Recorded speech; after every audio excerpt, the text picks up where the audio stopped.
Liaison Report and Project Listing.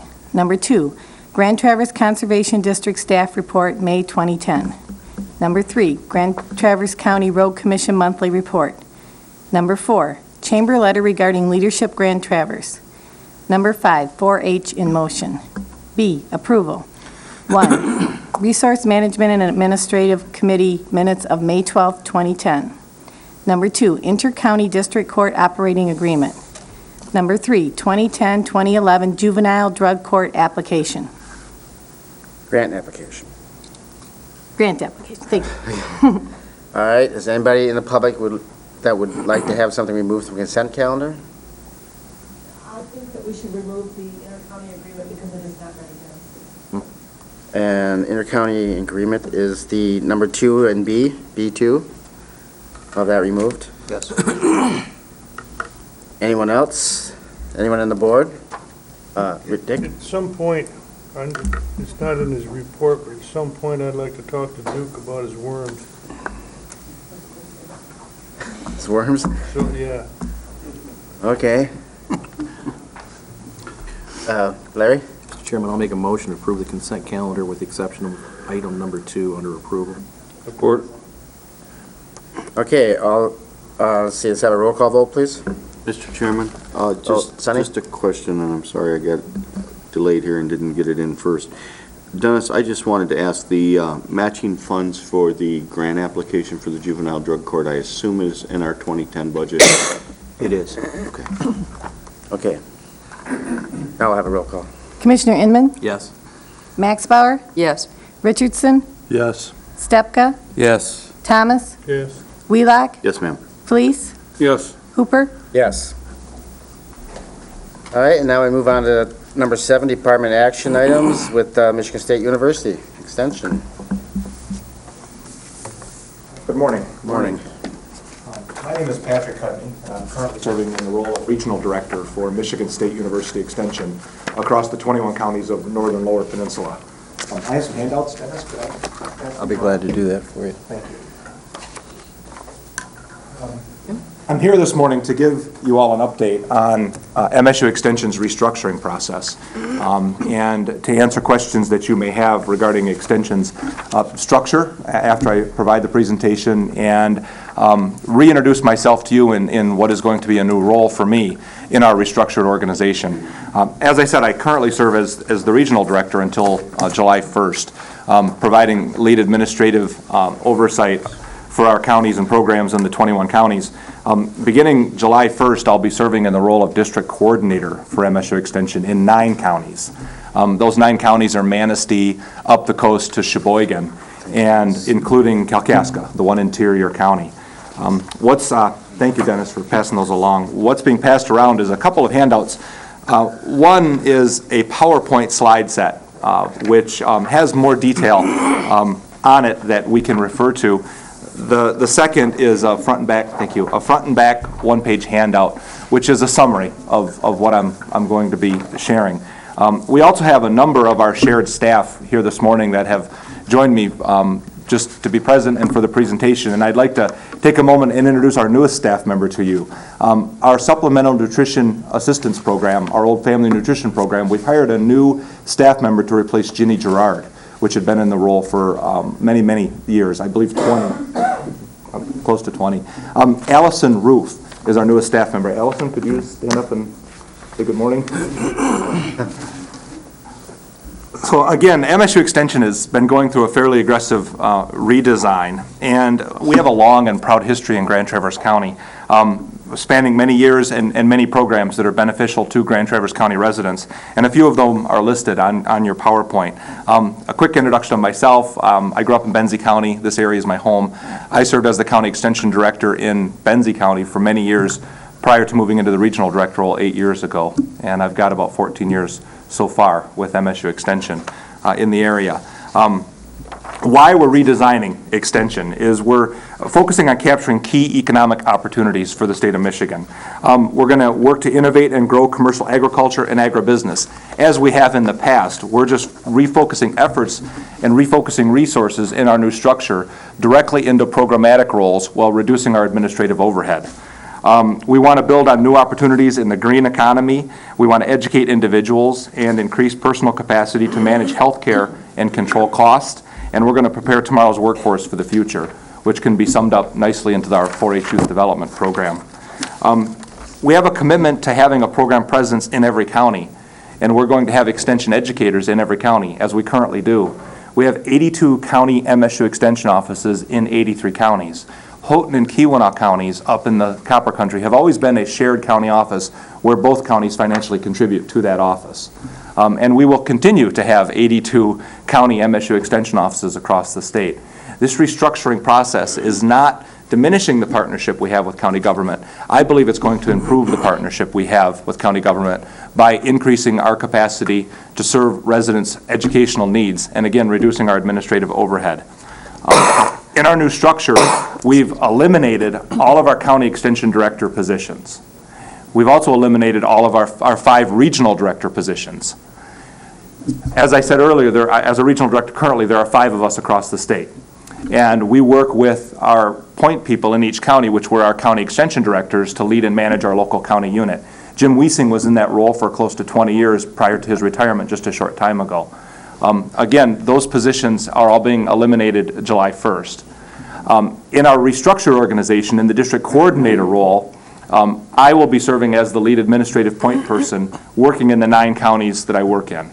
So our county extension directors had about a 30% administrative assignment, depending on the county that they worked in. In Jim's case here in Grand Traverse County, he had a 30% administrative assignment, and he had a 70% educational program assignment, and his work was in community and economic development. So we had pieces of 87 people statewide that were administrators, and there are certainly some inefficiencies with that.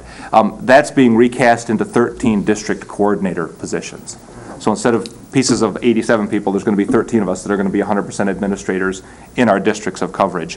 We're also centralizing our administration for the whole organization back into East Lansing, back down to campus. And 4 institutes and 4 faculty institute directors have been hired to fill those roles. There's a map that's both on the PowerPoint slides, but you can see it more clearly. That's why we did make the colored handout, because the map gets various scales of gray. And you can see the 9 counties in District 3. The institutes are identified on the second handout as well, and we talk about our principles and our program areas and the structure. Again, my role as district coordinator is going to be build and maintain relationships with community partners, including boards of commissioners, serve as a coach to our educators and field staff working in the district, to identify partners and resources to build and support our programs, and to partner with our institute directors for the leadership and evaluation of our field-based educators and staff. Relationships are essential, and our contractual relationships we have with counties across the state, including Grand Traverse County, are what are called memorandums of agreement or memorandums of understanding. We have a number of those with Grand Traverse County that we partner fund positions. It's how the resources of the county and the resources of the university come together to support staff. And we are currently looking at standardizing the language of those memorandums across the state. In fact, your county administrator, Dennis Aloya, is serving on a subcommittee that's been helping us explore that in the early stages of how we work with county government across the state. The names of the subcommittee are identified in your PowerPoint. Coming up shortly on June 23rd, in Gaylord, at the Gaylord University Center from 2 to 4 p.m., there's going to be a workshop hosted by our directors, Dr. Tom Kuhn, Dr. Steve Lovejoy, and Dr. Michelle Rogers, our associate directors and director, are going to be meeting with county commissioners and administrators and county controllers statewide to gather information on what counties would be comfortable with in drafting these new memorandums. I believe a letter was mailed to all county commissioners, and you should have received that, and I have extra copies if someone did not receive a letter. But we'd like to have, I'm assuming Dennis is going to be there, I will be there, and we would like to have representation from every county in the state at one of these 6 workshops, if at all possible. You'll be hearing more from me, and I'll be coming back to you this fall as we work through this funding arrangement process. This is going to be cost neutral to Grand Traverse County and to the rest of our county partners. That's been our commitment from the start, is we're not going to come to you in our restructured organization and ask you for additional resources. So our process of adjusting these memorandums will be cost neutral.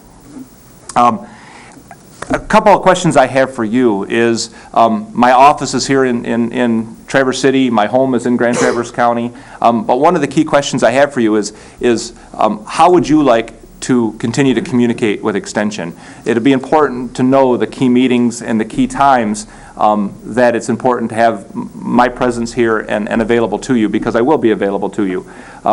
I also need to be available to 8 other county boards of commissioners. And you're meeting on a Wednesday morning, which is wonderful, because I've discovered most counties meet on Tuesdays or Thursdays. So I'll be spending a lot of time between Manistee and Sheboygan on Tuesdays and Thursdays. But I think it's important for us to think about what key meetings I need to be at, what timing, and certainly Suzanne Rinke, Mark, Duke, Roberta, the rest of our staff, they can keep me well advised and do when it's priority for me to be involved, and I'll be in communication with Dennis as well. I just want you to know that I am available and will be available. We also are forming district extension councils. In the past, we've had county extension councils, which are made up of key stakeholders, elected officials, or others that have a vested interest in MSU extension programs in that county. And we're going to be creating a district extension council. There'll be representatives from each of the 9 counties that I will meet with and work with over the course of a year, probably 3 or 4 meetings a year at the most, because that's a large geographic area. But one of the things that I want to offer is to our elected officials and Board of Commissioners, if the commissioners would like to make a formal appointment to that board, or however Grand Traverse County chooses to handle that, that is very welcome. We are currently going to be pulling on existing extension council members in the 9 counties to form the original district council. But certainly if the county commissioners would like to have a formal representation on that council, we were very open and welcoming to that decision. Trying to respect the amount of time I had this morning, I'm going fairly quickly through this. So again, our restructuring and the purpose, just to summarize, is the desire to reallocate resources to programming and less to administration. We want to reduce our administrative overhead, and we've done that by eliminating regional director positions, county extension director positions, and some state program leader positions that were down on campus in East Lansing. We're going to use technology as much as we can to reduce our operating costs. And we're going to collaborate with other universities and industries, I would say as we've been doing for years, to share specialized expertise in technology. Milestones of our implementation is our district coordinators, which I'm one of, and our institute directors formally start our new roles on July 1st. We went through a process where we competed for those positions, and we've all been identified at this point. And now we're introducing ourselves, again, reintroducing myself to you in a new role. And we're going to discuss our new memorandums through the fall of 2010.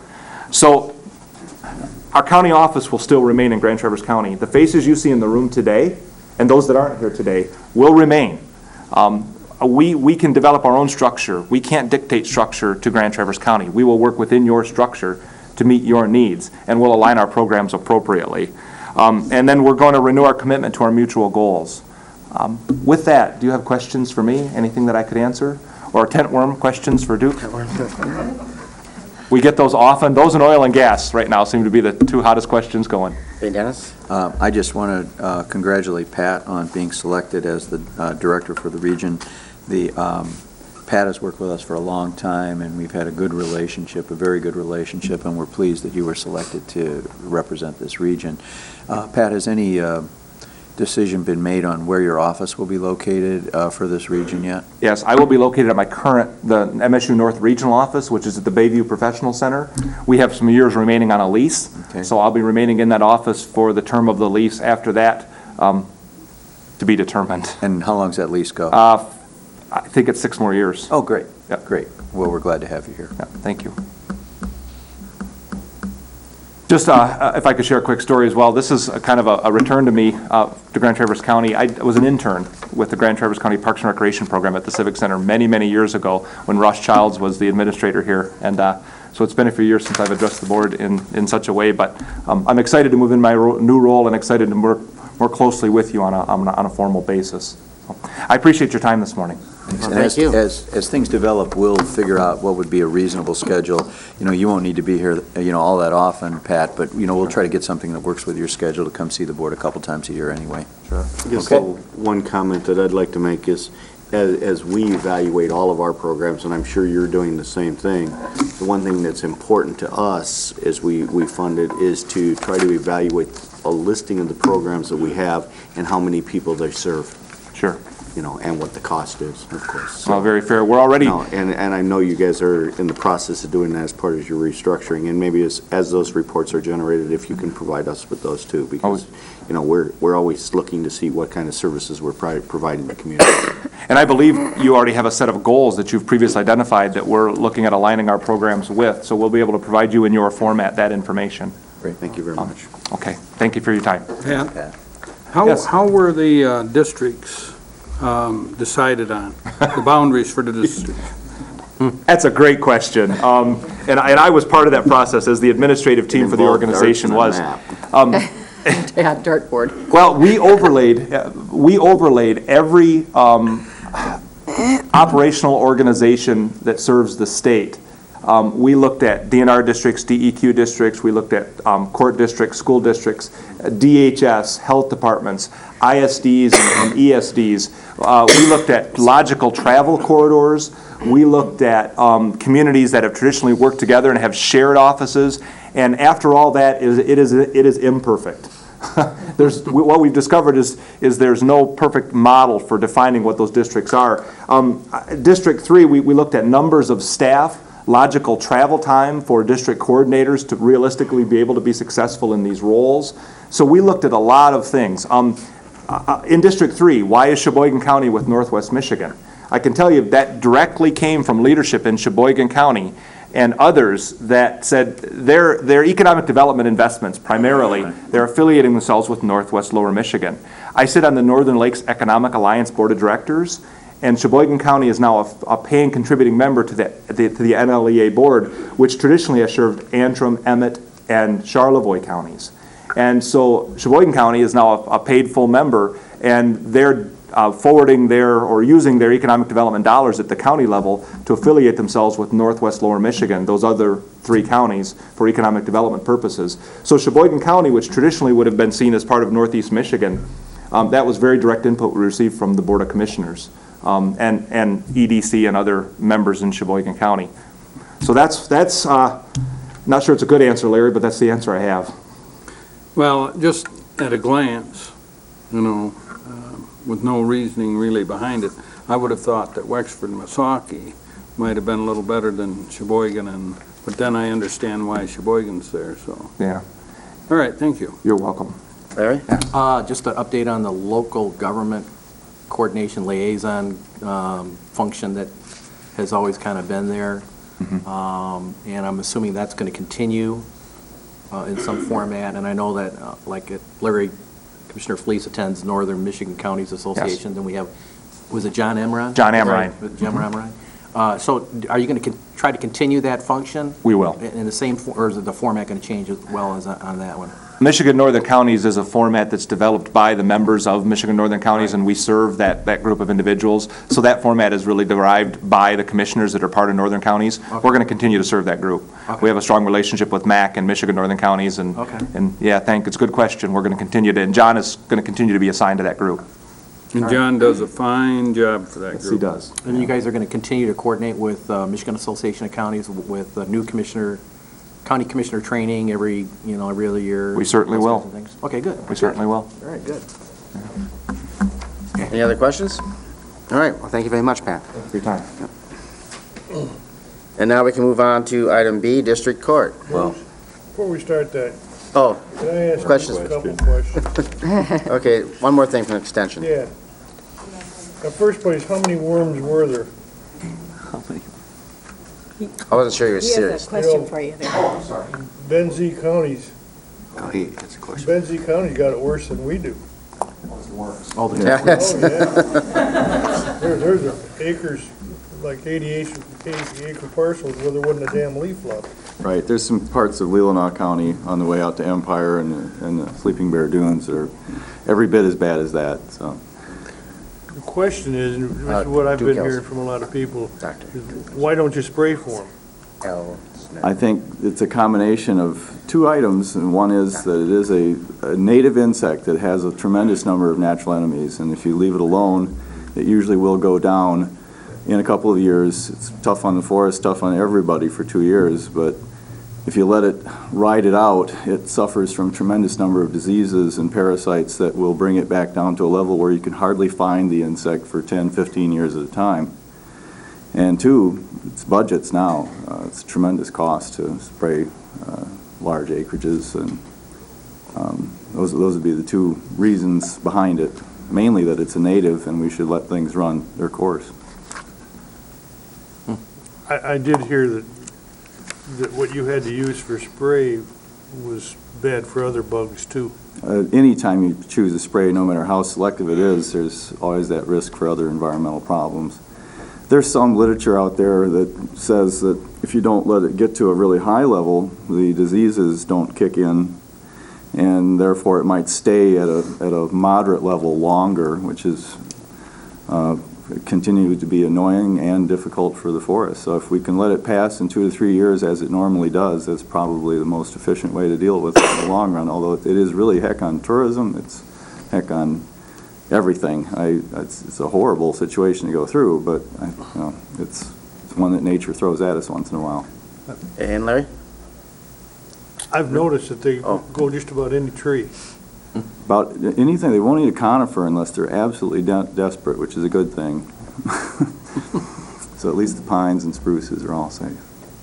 A couple of my townships, they brought that up as part of their township board meetings, trying to, they just brought it up as a problem in the area and had questioned, how do we deal with these things? And I had suggested they call MSU Extension, and I don't know, and some other organizations, but I'm just wondering if we just want to be a little more proactive on it and just maybe send something out, some communication out to all the local units of government regarding the situation with tent worms and options, and maybe your rationale for kind of neutralizing the whole thing at this point.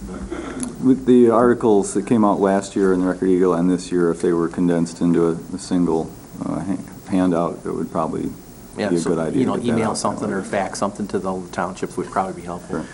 We're pretty well over it now. So. Right. Oh, I think so. I wanted to bring it out because I know you were on the radio a couple times, but the thing is, people just are not paying attention. Well, it only reaches. They'd rather yap at me because. Right. No matter what media route you have, it only reaches so many people, and then a portion of them that hear it won't listen either, which is true when we hear things we don't want to hear.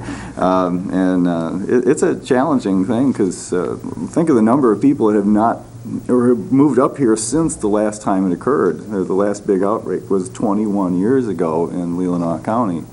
There's people that had no idea what was going on, no idea that this is a cyclic thing that will happen once in a while, and it's just panic in their minds. And it's been really tough to help those folks out.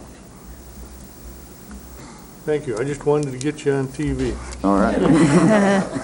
But the bottom line is this will pass, and for a long time we won't have to worry about For it. the moment, it has passed. Okay. They're in their cocoon stage, and if you had a really high population for the first time this year, you'll probably see it one more year, and then it'll crash out. But there's a lot of places where they died in mass quantities from a fungus and a virus in the last few weeks, so there's a lot of natural activity going on against them. Perfect. Thank you. Okay. All right. You're welcome. All right, any other questions for Extension, Hauser? Seeing none, now we can move on to District Court. Thank you. I'll be seated. Morning. I'd like to thank you all for having me here today, and basically I'm here to say hello to you. I'm Judge T.J. Phillips. I think most of you probably know who I am. I'm one of the 3 district judges we have in Grand Traverse County. I think most of you know that Judge Forsman is retiring at the end of this year, and there's 5 people that are running for his position. And we're all interested to know who that is. I'm sure Mike Stepka is interested to know who that might be as well, so I do wish him well. Judge Forsman's been a wonderful judge to serve with. He's a true gentleman and a wonderful legal scholar, so we're going to miss him, but we do look forward to whoever may be elected to that position. And I think Judge Haley probably is not going to run again either. So it's 2 lame ducks and a bald eagle, I guess, right now that we have.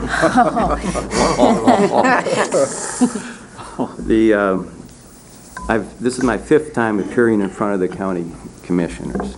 The first time I was sent over by the chief judge at that time, and he said, "Here, just tell them this and you'll be fine." Well, I didn't realize I was kicking a hornet's nest at the time that was full of hornets. And so I went back and said, that didn't go very well.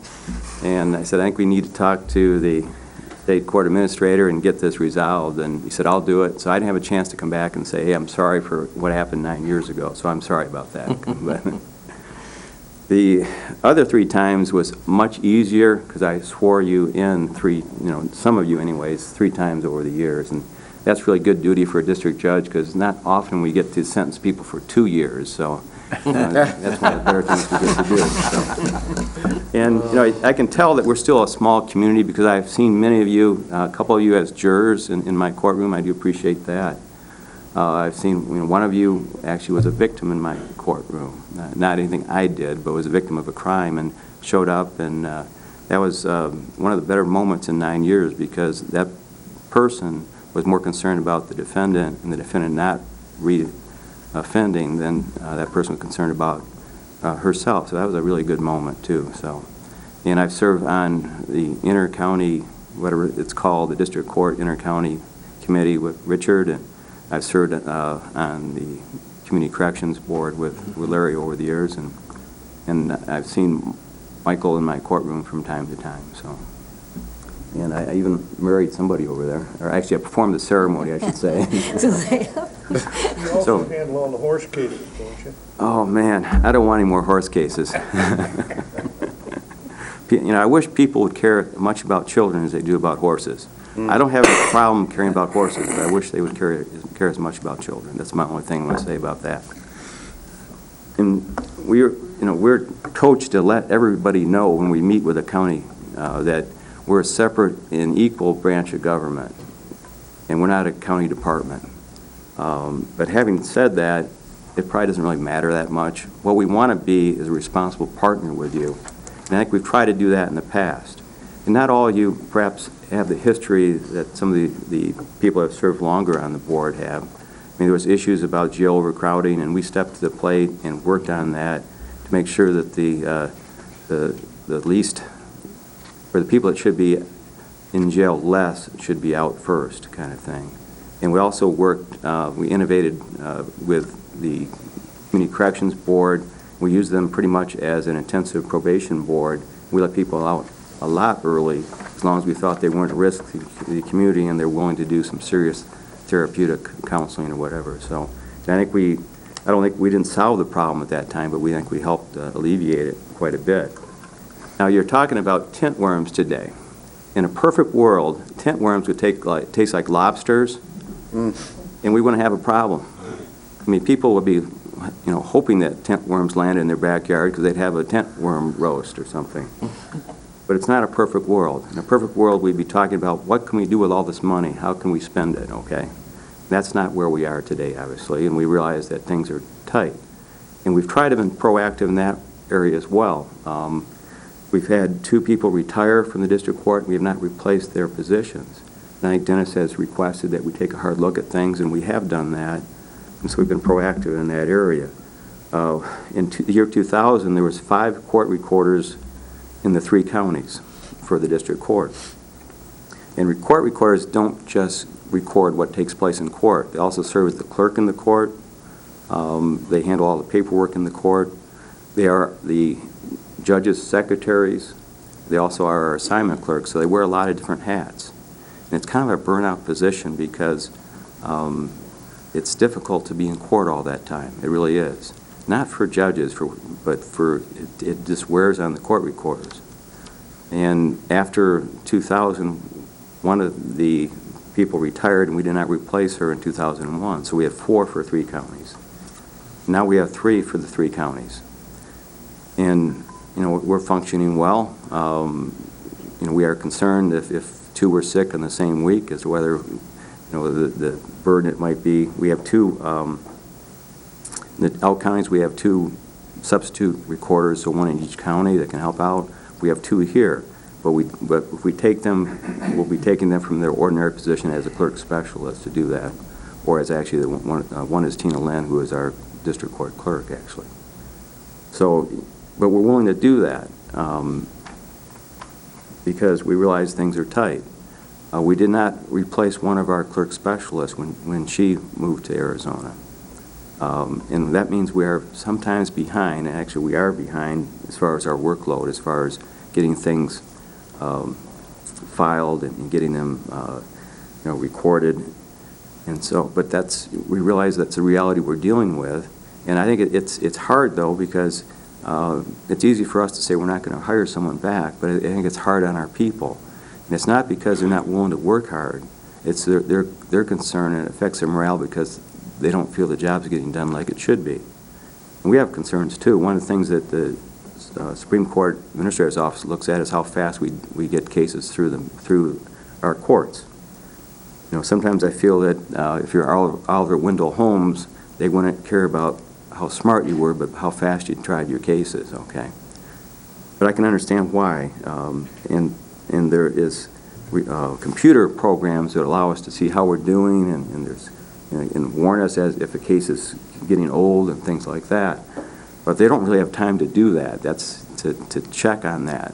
And we're doing okay anyways, but they feel that also affects them doing their job.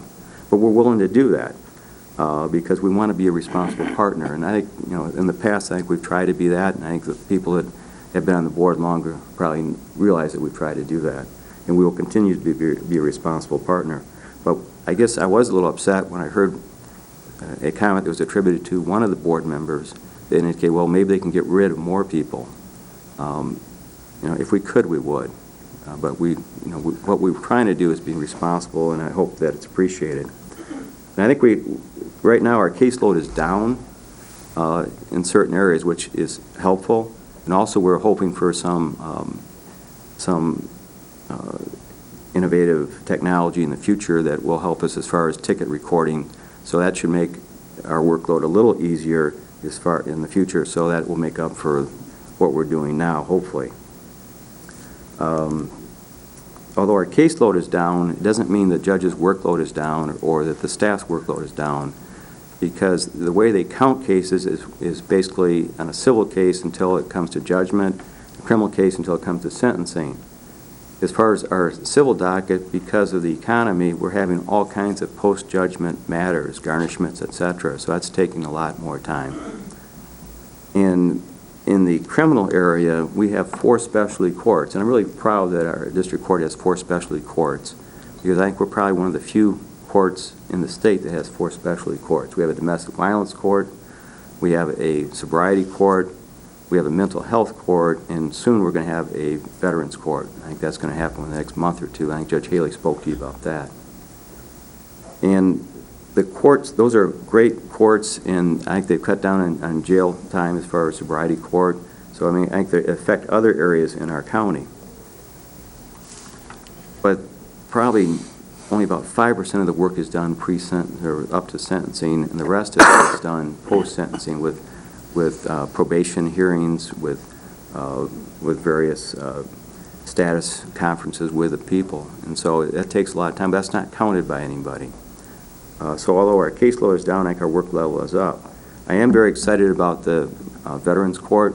There's one more meeting scheduled. I think it's going to start after that. And we have people coming back from Iraq and from Afghanistan. We still have people that have problems because they went where they were in Vietnam.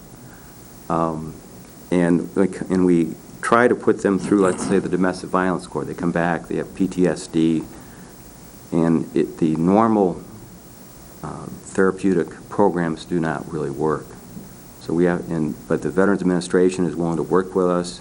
It's not going to cost the county any money, and we're hoping to use their resources to provide a better result for our veterans.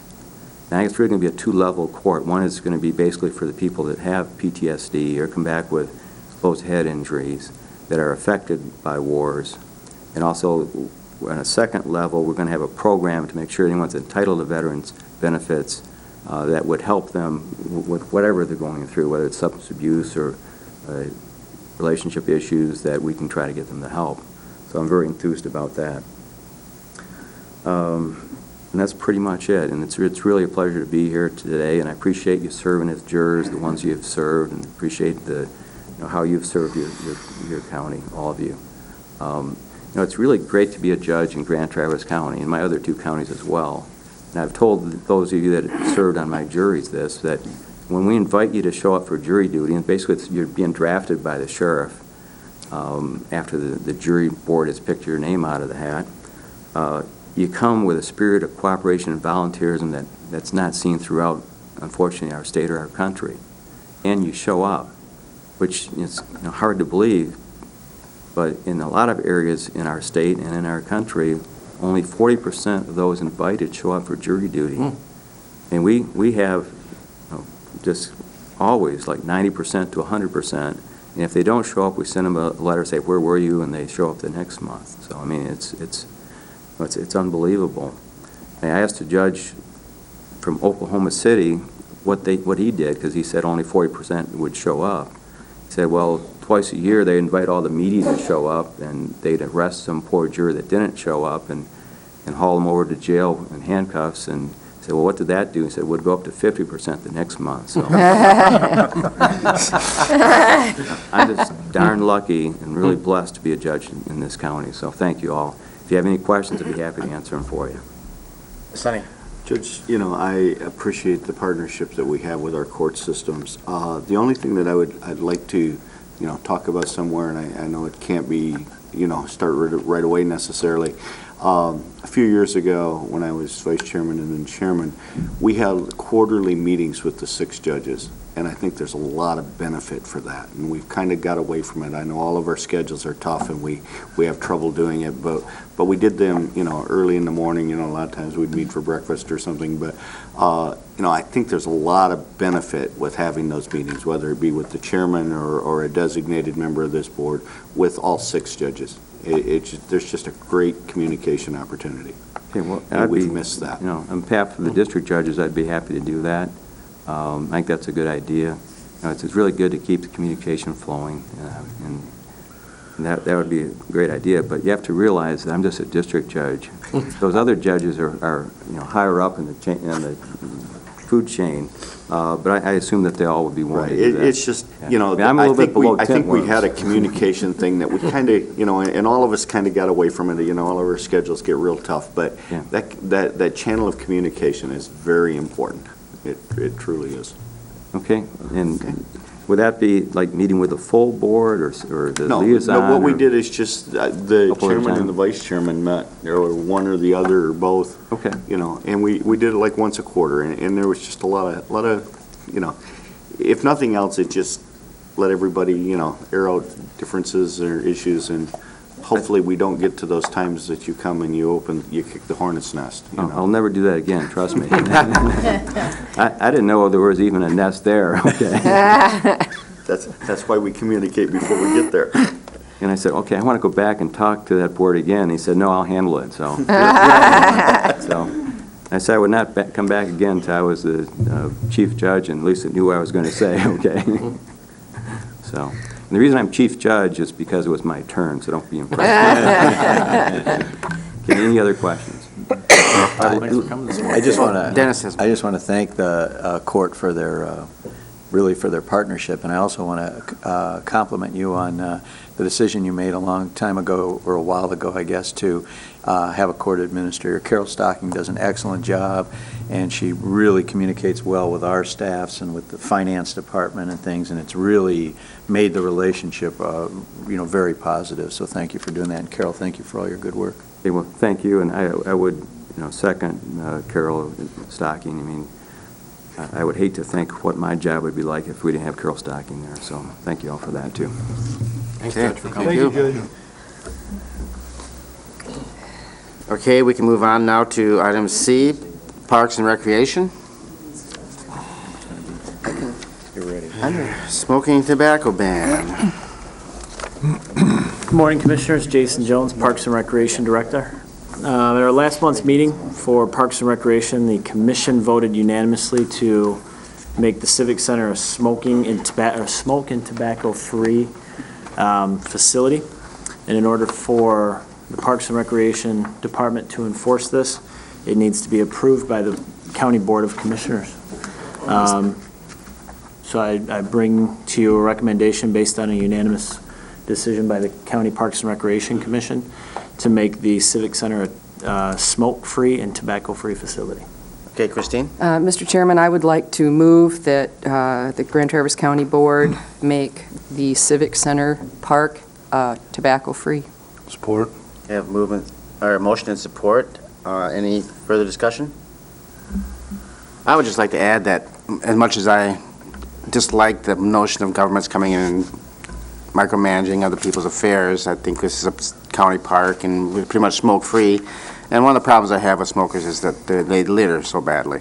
And that's my main concern, and I think this would help that. So I will vote for this. Okay, any further discussion?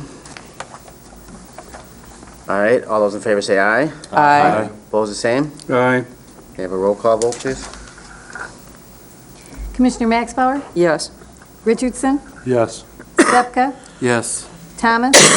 I'm going to vote for it, even though I agree with Mr. Hooper when he says he doesn't like government intervention, but I suppose smoking's bad for you. Wheelock? Stunted Yes, my ma'am. growth. Fleece? No. The old- Inman? Yes. Hooper? Yes. It's 8-1. Motion passes. 7-1. Thank you. 7-1. All right. Any further questions for Jason while he's here? Thank you, Jason. Set. And now we have registration. Resource recovery. We have an update on regarding solid waste. And the Mr. Chairman, I found out Saturday, or Sunday, I guess Bob's mother is ill in Kansas and had to go, she had to have open heart surgery, and so he had to leave with short notice on Saturday, so Bob is not available today to discuss the issue. I did review the minutes of the meeting, so I can answer some questions, I guess. And of course, Commissioner Wheelock is the representative on that committee as well, so he may have something to add to. Okay, I think Larry. Commissioner Inman asked for this. Yeah. You have a comment? Yes. Just a clarification that I had asked staff to put this on the agenda, knowing that Bob had gone around to all the townships and had asked them to complete a survey on the direction they wanted to go for trash and recycling in their community, whether they wanted to go out and bid themselves or jointly with other townships or do something different. And so I thought it would be helpful to have an update on that, on what the results of that survey was. And second of all, I just wanted to relay some of the input I'm getting from the townships that I represent, Acme, Whitewater Union, and Fife Lake, that Acme right now is in discussions with the city of Traverse City for possibly connecting with their bid process and as an option. And they are also looking at the possibility of either bidding out the townships as a sole situation or joining with, as of last night, Whitewater Township expressed some interest in possibly going with Acme on a bid. And Union is, their township board, I think at this point is neutral. I think at this point I don't think they're heading in any direction other than where we're at today. But that doesn't necessarily mean that they wouldn't do something different in the near future. Fife Lake Village and Fife Lake Township, as far as I know, have not proceeded with any bidding or joint discussions. Noreen at the meeting Monday would like to get something started with the possibility of doing something with the township and also their neighboring townships of Paradise. So, but the underlying theme of what I'm hearing at the township board levels are that their main concern is if we get, as we flow through this process, and to be honest with you, nobody really knows how long this thing is going to take in terms of enacting a lot of these initiatives that we're discussing today, if that's going to indeed happen. I guess their main concern is that we'd like to have at least a community consensus, or at least the townships have in place some sort of plan, if they're not going to renew the solid waste interlocal agreement with the county, that deals with not only trash hauling, but recycling. And so they suggested that, that I relay back a message that says something like, let's not pull the bends until we have a plan. And, let's work hard at trying to get the plan done in the next 4 or 5 months. So the other concern from South County is that if indeed the more populated, dense areas of the county go out for bid and capture that density, that their concern is that they most likely aren't going to be able to go out for it as an attractive arrangement with haulers because they don't have the density of the population. And so that's their concern at the moment. And because the homes are so spread apart, that the recycling situation in terms of having it curbside might be more of a challenge than trying to just have 1 or 2 placement bins in South County where that can just be captured at a couple sites in South County. So the question is, what are we going to do with the landfill surcharge? I said it's unknown at this point in time. The direction is to eliminate it or lower it to cover the cost of our operations of our resource recovery department. But the question is that if it comes right down to the recycling piece in South County, and if it can't make sense to bid it out as a combination, would the county still be helpful in terms of having some small piece of the landfill surcharge remain in effect to cover some recycling bins in South County? So that's just a question on the floor. I didn't answer that question. So that's kind of why I wanted to have just talk to Bob a little bit about kind of where we're at. So I would be happy to defer this conversation. Obviously we'd like to have the input from Bob on kind of where he feels things are going and how things might shape up countywide and how it'll all break out if that's the way it's going to go. Either Ways and Means or the board meeting, we can have it at, we can put it on the agenda, for those meetings for the remaining part of the month. That would be fine with me, so. Well, I guess it matters on his availability. Yeah. Sonny? I guess I'd like to just make a couple comments. I think we do need Bob here to talk about the results of the survey. But what I will tell you is that I've spent 8-9 months sitting on an ad hoc committee that invited all of the townships and the city and the villages to participate in. And if you think there's a consensus for the community-wide, you're absolutely wrong. I've heard 13 separate proposals of how they want solid waste handled in their communities. Right. Without question, there is no community-wide consensus. And without a community-wide consensus, you cannot do a county-wide contract. I agree. And but the other piece of that is, I think it's pretty clear that by these townships, and you listed some today, they're talking about bidding. By these townships entering into these contracts for solid waste in their community, they have violated, at least in my opinion, they violated the intergovernmental agreement between the townships and the Board of Public Works. Do not forget that those intergovernmental agreements are between the townships and the Board of Public Works. They are not in agreement with Grand Traverse County. So any decisions at this point in regard to the intergovernmental contracts or how solid waste is handled has to be done by the Board of Public Works. It is not the authority of this body to do that. We will set the surcharge, and we do approve the contract for the drop-off sites.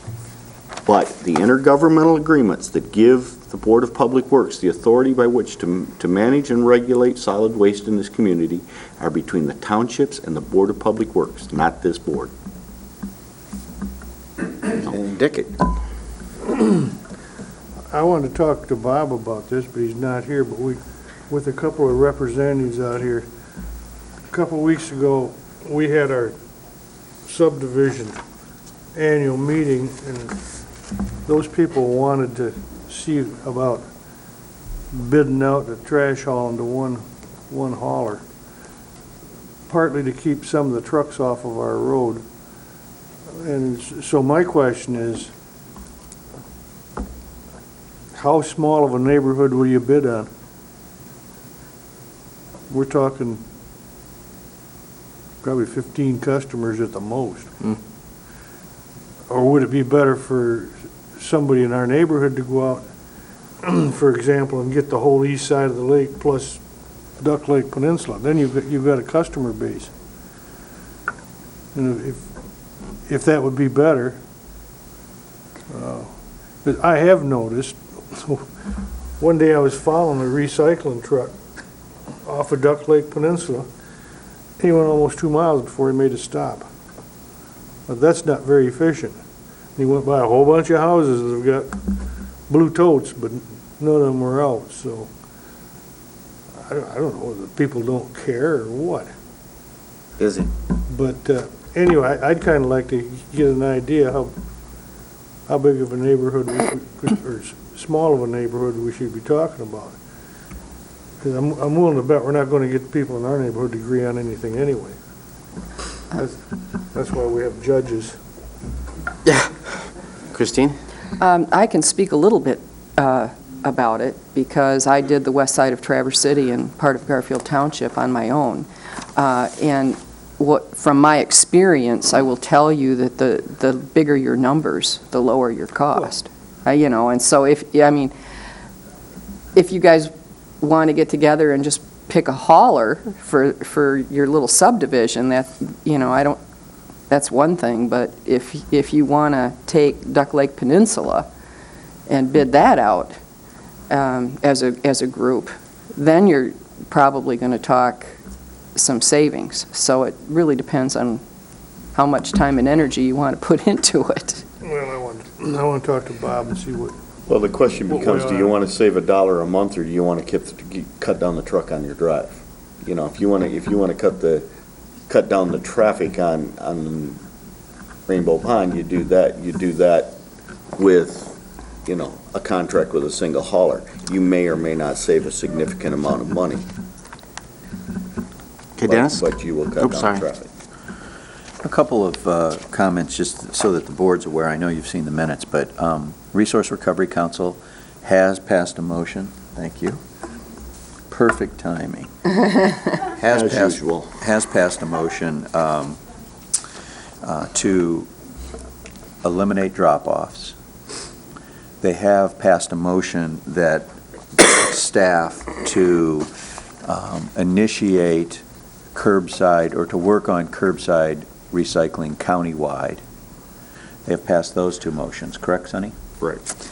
And then they passed a motion to come up with the other options for funding, which seems like we've been talking about for years, but the clear indication was to either reduce down significantly, well, the latest motion I saw was to reduce down significantly the surcharge to only cover the cost other than operating, and I think that had a 7-2 vote or something like that. I think Commissioner Wheelock voted against that, and I think I know why, because for as long as I've been here, he said eliminate the surcharge. So, but they are making some significant decisions to recommend to the Board of Public Works at this point in time that do impact this. The other thing I wanted to mention is there is this question. I received a letter from Traverse City that I have yet to respond to, requesting whether or not, what the county's role is going to be in allowing these local units to bid, and whether or not this is a violation of the intergovernmental agreements. Well, I want to be clear about this. Garfield sought proposals, but never entered any kind of contract with any haulers. It was just this is available to our residents. If you want it, you can call them. If you don't, you don't have to. So there's no violation there. Blair Township bid this out in a more formal sense. We actually helped put the bids together. Bob Osterhout helped put the bids together, and in fact took formal bids that came back extremely in an extremely positive sense. But as I understand from Bob, they had to guarantee their bids long enough to get through December 31st of this year. With I believe the intention of that was so that if this was a violation of the intergovernmental agreement, they would be able to sign an agreement after the first of the year when the intergovernmental agreement had expired. So to this point, I'm not aware of anybody that's any violations to the agreement, and I just wanted commissioners to be clear on that. But it's clear, as Commissioner Wheelock said, people are going in a lot of different directions, and there's a lot of different discussions, which I think is all positive. You know, it's resulted in reduced rates for people, and that's a good thing. But those are just some factual things. So that's the first time I've seen the Resource Recovery Council take those kinds of actions, those kind of definitive stands, curbside, county-wide, and eliminate the drop-off bins. And that's where I think Commissioner Inman is starting to hear from the rural areas, which we know is going to be the issue because it's obviously more expensive to provide the service out there. And I'm not surprised that they won't be clamoring for continued support from the county in some method to allow recycling programs, because it may not be cost effective for them to do it at a curbside. Right. We need to remember that the Resource Recovery Council's motion is to make curbside available countywide. We are not mandating curbside recycling. I know it's available on the peninsula, and I'm not sure how readily it's used. I know it's about 50% or less. Chris? Bruce, you're the representative on the Board of Public Works, and has the Board of Public Works taken any action regarding the Resource Recovery Council's motion to eliminate drop-offs? No, they haven't. And I get the impression that what the intent is questions. Anyway, so perhaps we should try to get Bob in here. You want to try this month? Yeah, I'll bring Bob as soon as he's back from dealing with his And I was unable to attend this month's Resource Recovery Council meeting, so, Mike, I'm sure, was there, Laurel was there, Mark was here. So, Because I wasn't there dragging them, is that the story? They regressed from the previous meeting. Regressed? Yep. Okay. Larry? so we would just leave it on the staff's discretion if we can get them on Ways and Means or the board meeting. I think that's fine. as soon as I can. I mean, it's fine with me. Anybody else have a problem?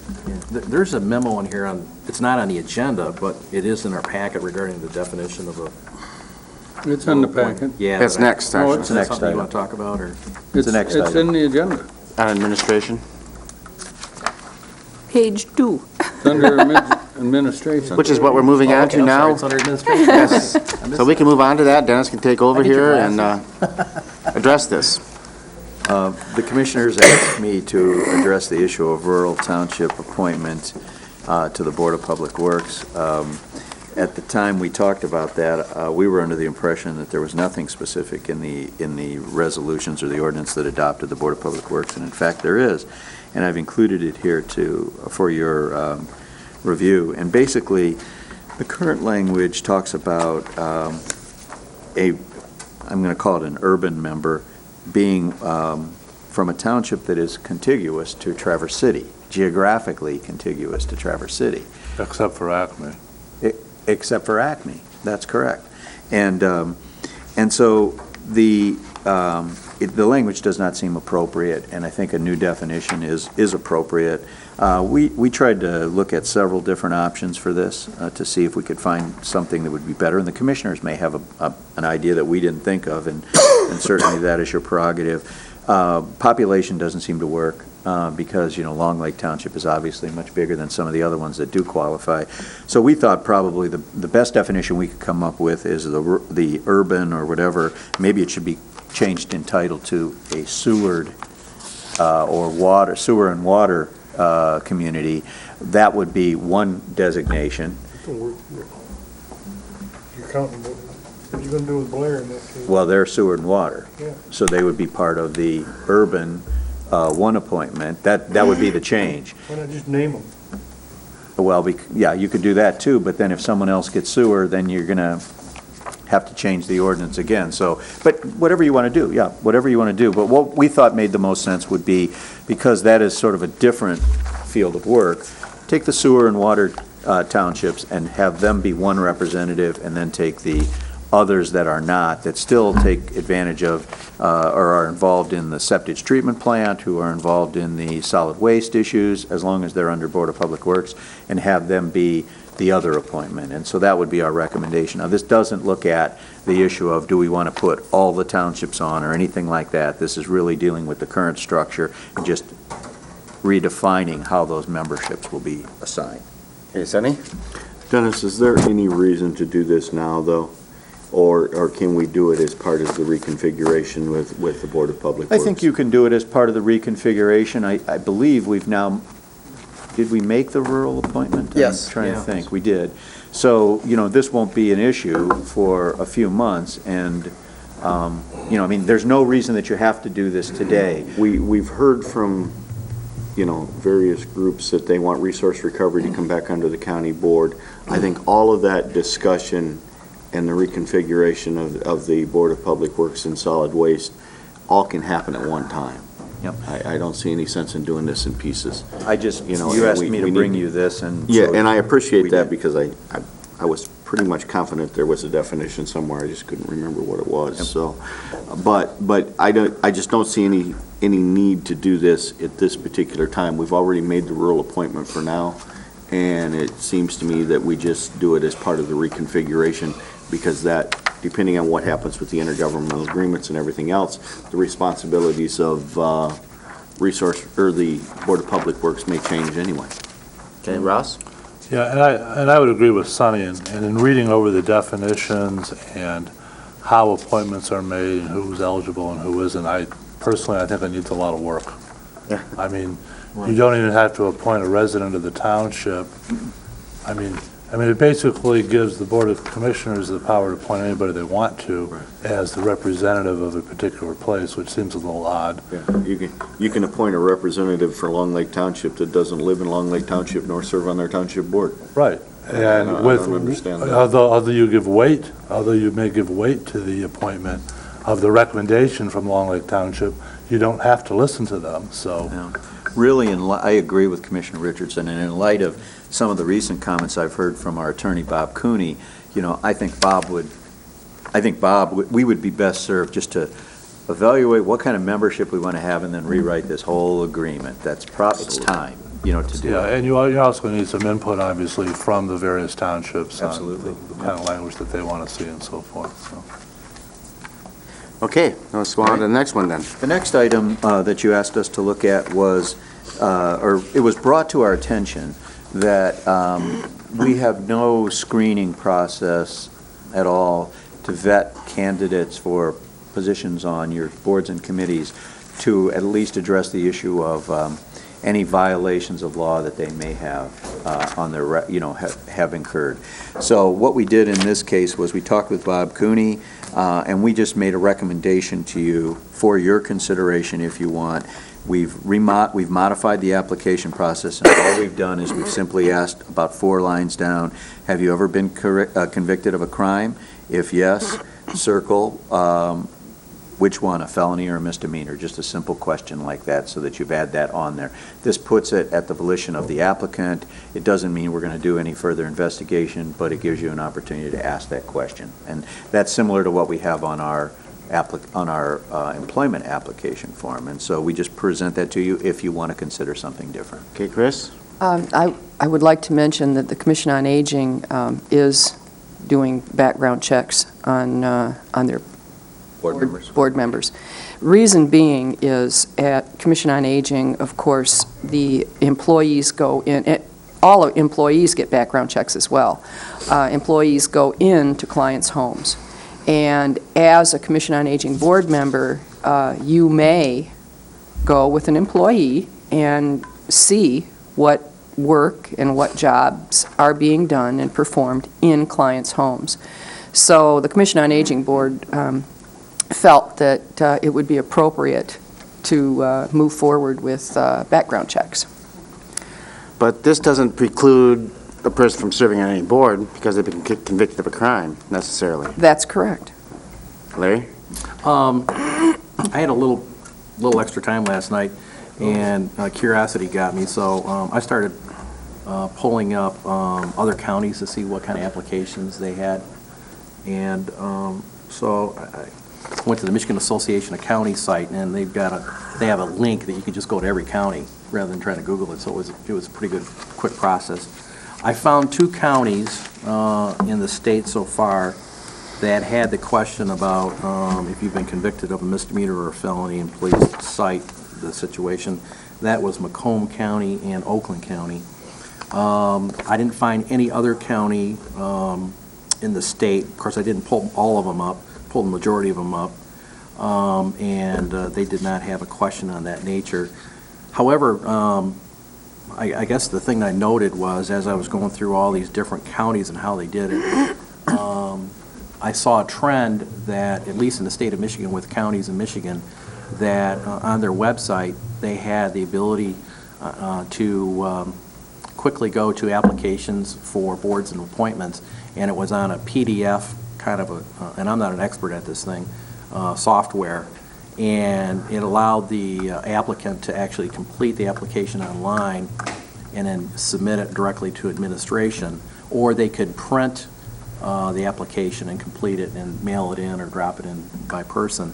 So there was a convenience there for those that wanted to take advantage of it. And I also noticed that there was a lot of, some counties had just some real basic stuff, one pager kind of like we had, and some other counties had some other formatted applications that I felt some of the questions were interesting. And some of the disclosures that we make in our interview process about, attendance records and do you reside in the county and those kinds of things, or do you have any conflicts, we normally talk about in the interview process, but they actually have those questions on the application. So I guess I'll just throw something out and see how you guys react to it. I would suggest that including the question about the criminal record, if we could just form maybe a one-day ad hoc committee of a couple commissioners, and I could bring in and I'll print out some more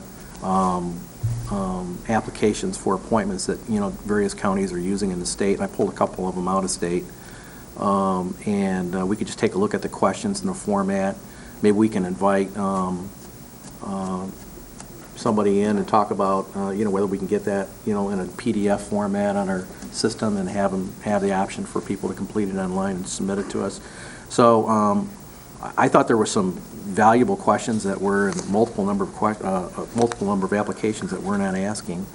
So I'm just wondering if it would just, I'd be willing to take the time and effort to review a number of applications and maybe come back with not only the question about the criminal record, but do we want to change kind of the format and the questions and make it available for them to do on a PDF format? Just throw it out. Do you want to make a motion? Yeah, I would make that motion that, I'd make a recommendation that the chairman ask for, 3 or 4 commissioners to sit and, as an ad hoc committee, to review the application process. I'll second that. Okay, we have a motion to create an ad hoc committee for this application process. All those in favor say aye. Aye. Opposed, the same? Okay, so discussion, Larry? Well, I think it's important that we have have you ever been convicted of a crime on the application for a variety of reasons. Number 2, I think another question should be, do you have a valid driver's license? And there's probably some other questions that we ought to ask, or at some point in time, I'm sure we'll be very embarrassed by an appointment we made in good faith, or we thought in good faith, and it turns out we didn't ask the appropriate questions. The assumption, for example, that everybody has a valid driver's license, there's a lot of people that don't. And as far as the criminal convictions, I think we have to be very careful there, too. Okay, Chris? Well, I think Commissioner Fleece makes a good point, but I want to stress that just because you don't have a valid driver's license does not mean you can't sit on a board. And I would say, my grandfather would be a perfect example. My grandfather, was not a particularly good driver. And, and my grandmother had the doctor take his driver's license away. He still was an extremely intelligent man and perfectly capable of sitting on a board. He just was not a particularly good driver. And so that's all I wanted to say about that. But yeah, I do think we need to take a look at the review process. And Okay, Sonny? I guess the only thing, you know, and I absolutely think we should be asking whether people are convicted of a felony or a misdemeanor.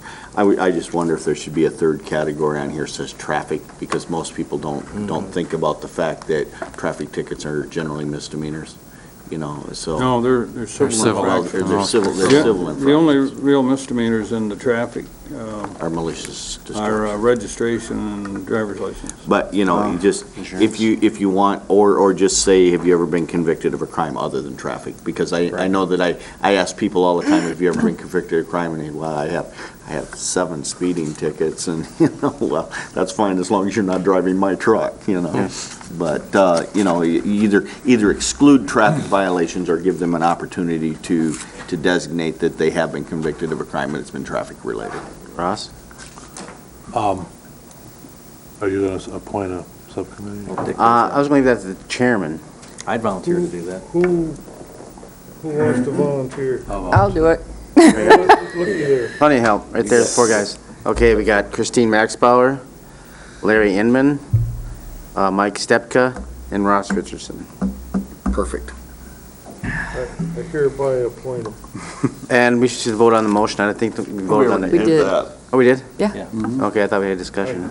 All right, then we can With move. your approval, we'll appoint those 4 people. All right, Okay. what was that again? I didn't hear any approval. Oh, we just From- had a suggestion. Okay. Well, I would move that the ad hoc committee Oh, be comprised of Commissioner Richardson, Commissioner Stepka, Commissioner Inman, Commissioner Max Bauer, to review the application process for boards and commissions. Support. okay. And discussion? Can you just add with Larry Inman serving as chair? And call the meetings. Okay. Okay. All those in favor say aye. Aye. Motion carries. I believe now we can move on to the administration's update. Okay, thank you. Next week at Ways and Means, Dean Bott and I will be bringing you some recommendations on the budget. We will have a recommendation on how to balance this year's budget with the $750,000 that we're short. That will be adjusted for any appeals that are settled by the Michigan Tax Tribunal between now and then. You know, we have, I think it's something on the order of $60 million of appeals that are before the tax tribunal that could be answered tomorrow to, you know, a year and a half from now. So what we know, we will bring to you, but we will bring you a balanced recommendation on balancing this year's budget. But we're also going to talk to you next week about what our plan is for the 2011 budget and how we're going to develop that budget. And we've got a concept that is different than what we've done in the past, and we're going to present that to you and ask you if that meets your needs, if that's an acceptable process for us to undertake. We want to make sure that we're meeting your initial directions as we finish preparation of the budget for next year. You know, next year, you know, we anticipate that we're going to be about $2.5 million short of this year's appropriation, assuming that we don't use fund balance and things like that, which we will talk to you about. And I think I would just point out that what you heard from Judge Phillips this morning is what you will hear, what I expect we'll hear from most everybody, and it's going to be a very tough budget year. So we want to make sure that the concept that Dean and I present is something that's acceptable to you so we can go forward and finish this budget request off. So pretty important meeting next week when we talk about budget. We also have received the MERS hybrid actuarial reports, and we have been going through that with staff. I had a chance to talk with Ways and Means Chairman Inman yesterday a little bit about it. Thank you, Katie. Oh, wait, I need those two. Those two? Yeah. Excuse me. And there are a number of questions that we have about the report, so we're not ready to bring it back to you yet. There are just some things that as we go through it, when we look at the amortization schedules, when we look at the cost benefit of it, there's a lot of questions we have that we're going to have to get ironed out with MERS. So wanted you to know that we are we continue to work on that. It's a very complicated process. I'm not convinced that this will be anything, regardless, even if it's something that you're interested in, it's something that has to be negotiated. And I'm not saying that we are at this point, but it's going to take some time to do this right. We want to make sure that we don't make a mistake on this, and so I would expect several months of analysis before we're ready to really talk intelligently with you about that. So I wanted you to know that. At the same time, we are going to pursue the investigation of that other option, working with John Axe to look at the possibility, if we don't do a plan like this, what the cost benefit might be of bonding for our deficit in the retirement system on our own, paying that off, getting up to 100% funding, and then, paying it off over a period of time. So we are going to look at that option too. You'll recall 2 or 3 months ago when we talked to you, there's no legal, there's no law that allows us to do that. The reason Oakland County was allowed to do that was because they were not a MERS participant, so they did it on their own with their own self-funded plan. John had indicated that they were working on legislation to allow us to bond to recover that debt over time, but that legislation had not passed, and I have a call into him now to find out what the status of that legislation is. So we're working on both those fronts, and we're looking at that. But right now, our position is we don't see that as any kind of relief in any way for next year's budget situation, and we're just going to have to deal with the budget and bring it back in line similar to the way we did in 2004. So that's kind of, and we'll talk with you in detail about that next week. The next item I want to mention to you is in the last 12 hours, there's been a flurry of activity from Mr. Peterson on the dams. It's the first comments I've had for him in the 50 days of the 60-day limit. And I understand that Robin is here if you have any questions. I don't know that we really will have any questions of him. But what I wanted to do, what happened was I received a call from Beth Friend yesterday, who received a call from Mr. Peterson. Mr. Peterson has not talked with me. And she said it was okay for me to pass out the email that she responded to me with last night after we talked on the phone late yesterday afternoon. And so I'm just going to pass this out for you, and you can just read there. As I understand it, at this date, Mr. Peterson has brought up 2 issues. First, the fact that he wants to continue to leave open the option of hydropower at the Sabin Dam, and as such, that's the first reason why he would like to leave the equipment. The second reason that he has brought up is a safety issue. He's saying that if his equipment is moved from the dams, the county puts the people below the dams at risk, and that the county is taking on an additional risk that... And how is that possible? Well, Is it in here? No. I have, and I will pass that out to you. At 12:48 this morning, I got a letter from Mr. Peterson that I have not yet read.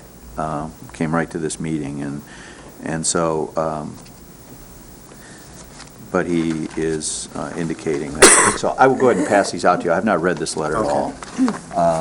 And so all I want to do is present to you the fact that 2 issues have been raised. We knew the issue clearly, that he wanted to maintain the equipment at the site in order to produce hydropower. The safety issues, this is the first time this issue's been raised at all. And I think what he's saying, and I'm guessing here because I have not gone through the letters, but I'm guessing he's saying if he takes out his hydraulic equipment that lowers and raises the gates, that somehow that causes an additional safety risk. Well, and I don't have any answers to that. The gates at Boardman are wide open. And basically at Sabin, if we pull 2 more boards, those gates are wide open. So I don't know what kind of safety risk there could be. In addition, we know that taking out the trash racks will mean that, if he takes out the trash racks, there could be debris piled up in front of the dams, and that could clog the dams, and we have to come up with an alternative to taking that trash out of there. I'm sorry, Chairman. I was going to just say that it's my impression that this is, both these dams serve as run-of-the-river type dams, and that they're purpose is not to control floods or flood waters. Well, I think that was my impression as well. But, you know, here's the way I think we have to address this. While I'm skeptical and while I'm concerned that after 2 years of talking with Mr. Peterson, it took 6 or 7 days before his deadline came up for the issue of safety to be raised. Yeah, I'm skeptical of how legitimate the claim is, quite honestly.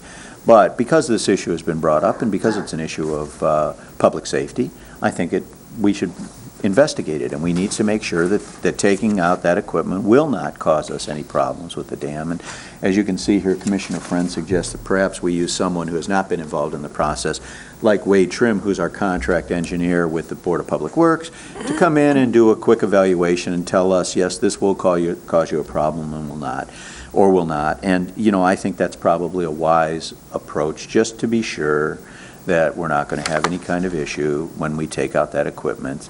And so I'm going to, unless the board tells me otherwise, I'm going to go ahead and spend a little bit of money from our dam fund to go ahead and have Wade Trim come in and take a look at that and just make sure that by taking that equipment out, we're not causing any problems. How long will that take, Dennis? Well, the first question I'm going to ask is, can this be done in the next few days? You know, I want to get somebody in there. I'm going to ask them to interview Mr. Peterson, interview Jim Pulowski, who's the dam safety director for the state, and someone from the Board of Light and Power, and then go out and physically evaluate, you know, the dam situation. Talk with Ross and George Champlin, the person who's been managing those for us. And just kind of a quick and dirty, do you see any kind of significant loss in safety precautions if we take these out? And see if I can get an answer. It may take, hopefully it'll take a week. It might take 2 or 3. I don't know, but I would want it done as quickly as possible. All right. Dennis, I think it's just a stall tactic on Mr. Peterson's part. I don't think we should respond to that at all. I think commonsensical would tell you the removal of that equipment really isn't going to have anything to do with the way the water flows through the dam to begin with, other than the trash rakes themselves, which if he removes them, then we'll have to come up with an alternative. I'm not in favor of investigating anything. I think those are mute issues, and for him to wait that long, it's just another stall tactic. How many stall tactics are we going to investigate? You know, somebody could get killed driving across the dam will probably be his next accusation, and, you know, then we'll have to do a study on that. I'm not in favor of that at all. Hey, Ross? Beth talked with me about this also yesterday afternoon. I'm not sure it's really that necessary, but I would say if we're going to do this, let's keep it as minimal as possible. I mean, you obviously know what equipment is going to be removed. Yes. For his own, Mr. Peterson. Isn't it possible if you are going to hire an engineer that you could just give the engineer a list of the equipment and then have them physically investigate the situation and leave it at that? Maybe talk to the guy from the state of Michigan, but Yep. I mean, considering how Mr. Peterson talks, I think that would, drive up the cost if you get him involved. So. Well, I agree. Excuse me. My concern is, I have one concern with this. Any engineer that we go to and ask a question, will the dams be safe? You're asking them to give a professional opinion. Well, no, you're going to assess the safety, not will the dams be safe, but will any safety hazards be created by the removal of this list of equipment? All I'm saying is, from the professional standpoint, they may not be willing to give us a quick and easy answer. They're going to be very careful to give us an answer, because if something goes wrong, they're opening themselves up to extreme liability. And that's my reservation with going to an engineer, because I'm worried that I won't be able to get a quick, straightforward answer. This could get very convoluted, and I'm hoping not, but I'll try my best to find out. Dennis, I guess my question is, where are we at with the removal process? In the implementation process. The Army Corps of Engineers is in the process of doing the design and engineering. They've started that. That's an 18-month process. It's a long process. They're designing the removal of the dams at this point.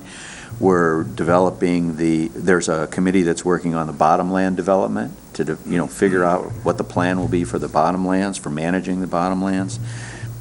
The fundraising activities are underway. I think last I looked, we had 11 grant applications in and have received one. So the process is moving, but this is not going to be a quick process. This is going to take, as Dick told me yesterday, it'll probably be 5 years before we see the conclusion of this. I guess my point is the decision has already been made to take these dams out. That's a done deal. Therefore, why are we continuing to have discussion about creation of hydroelectric power at Sabin Dam? Well, we're not. Well, then why are we allowing discussion to continue on our property about creating hydroelectric power? Well, it's our property, it's our dam, we've already made the decision to take it out, get your equipment out of the dam. Yes. Period. And we've made that clear. Of course, we can't control any discussion from anybody else. We can only do what we can do.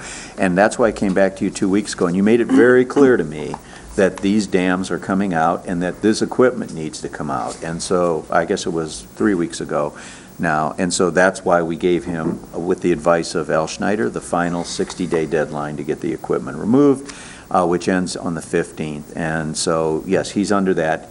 I give Mr. Peterson credit for this at least. He's been dogged about wanting to keep that equipment and leave open the option of hydropower. That's his right. But you have made it clear that you want that equipment out of there, and that's the direction we're going under. And I think you're right, Commissioner Fleece. I think after this is answered, there will be another question, and there will be another question, and there will be another question. But I think in deference to the citizens of the county, it's important that we get an answer to this safety issue. I don't want people out there thinking that by us pulling those boards or taking that equipment out, that somehow they're at a greater risk and cause additional anxiety to people in the community that live downstream from those dams. So I just think it's our responsibility, even though it may be irresponsible to raise that issue at such a late date, it's now our responsibility and incumbent on us to answer the question so that citizens are feel safe. I respectfully disagree with you, because that's as ridiculous as giving him the credence or any person in Grand Traverse County. So one person out of 87,000 walks up to this thing or sends us a letter and says, I think the intersection of 14th and Division is dangerous and somebody's going to get killed. You need to take action. Are we going to take action? I don't think so. You've got one person out of the populace, and I agree 100% with Sonny. We own the dams, have him remove the equipment. That equipment's generating equipment. It isn't obstructing the flow of the water right now, to my knowledge. No, it's not. But the hydraulic equipment that raises and lowers the gates, that clearly can address flow issues. The trash rakes, that can impact flow issues. So those parts could impact flow issue. He's also talking about generators that are out there in case the power goes out, then the generators could be connected to allow the gates to be raised and lowered. I'm really not trying to argue with you about it, but I would say that if someone walked up here and said, I'm concerned that someone's it's an unsafe condition at the corner of 14th and Division, and it's one person, probably what I would do if that was under my jurisdiction would be, I would refer that to the experts at the Road Commission and ask them to look at it. Here's what I'm going to tell you clearly, and I've told you this from day one. I am not an expert in dams. I don't believe Mr. Peterson is either. But I am not an expert in dams, and so I can't sit here and tell you without question that there would not be a safety issue unless I go to an expert and ask him that. So all I'm telling you is if you decide that it's not necessary, understand that I cannot guarantee that because this is not my area of expertise. I need to sit with an engineer. But why are we even listening to someone that obviously has no expertise in that field? He's never operated a dam. He's never owned a dam.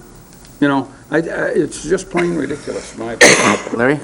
Dennis, I'm just wondering, I guess listening to this, I'm not all excited about hiring an engineer and incurring a lot of costs in this thing. it seems to me we should be able to call whoever the regulatory agency is for dams.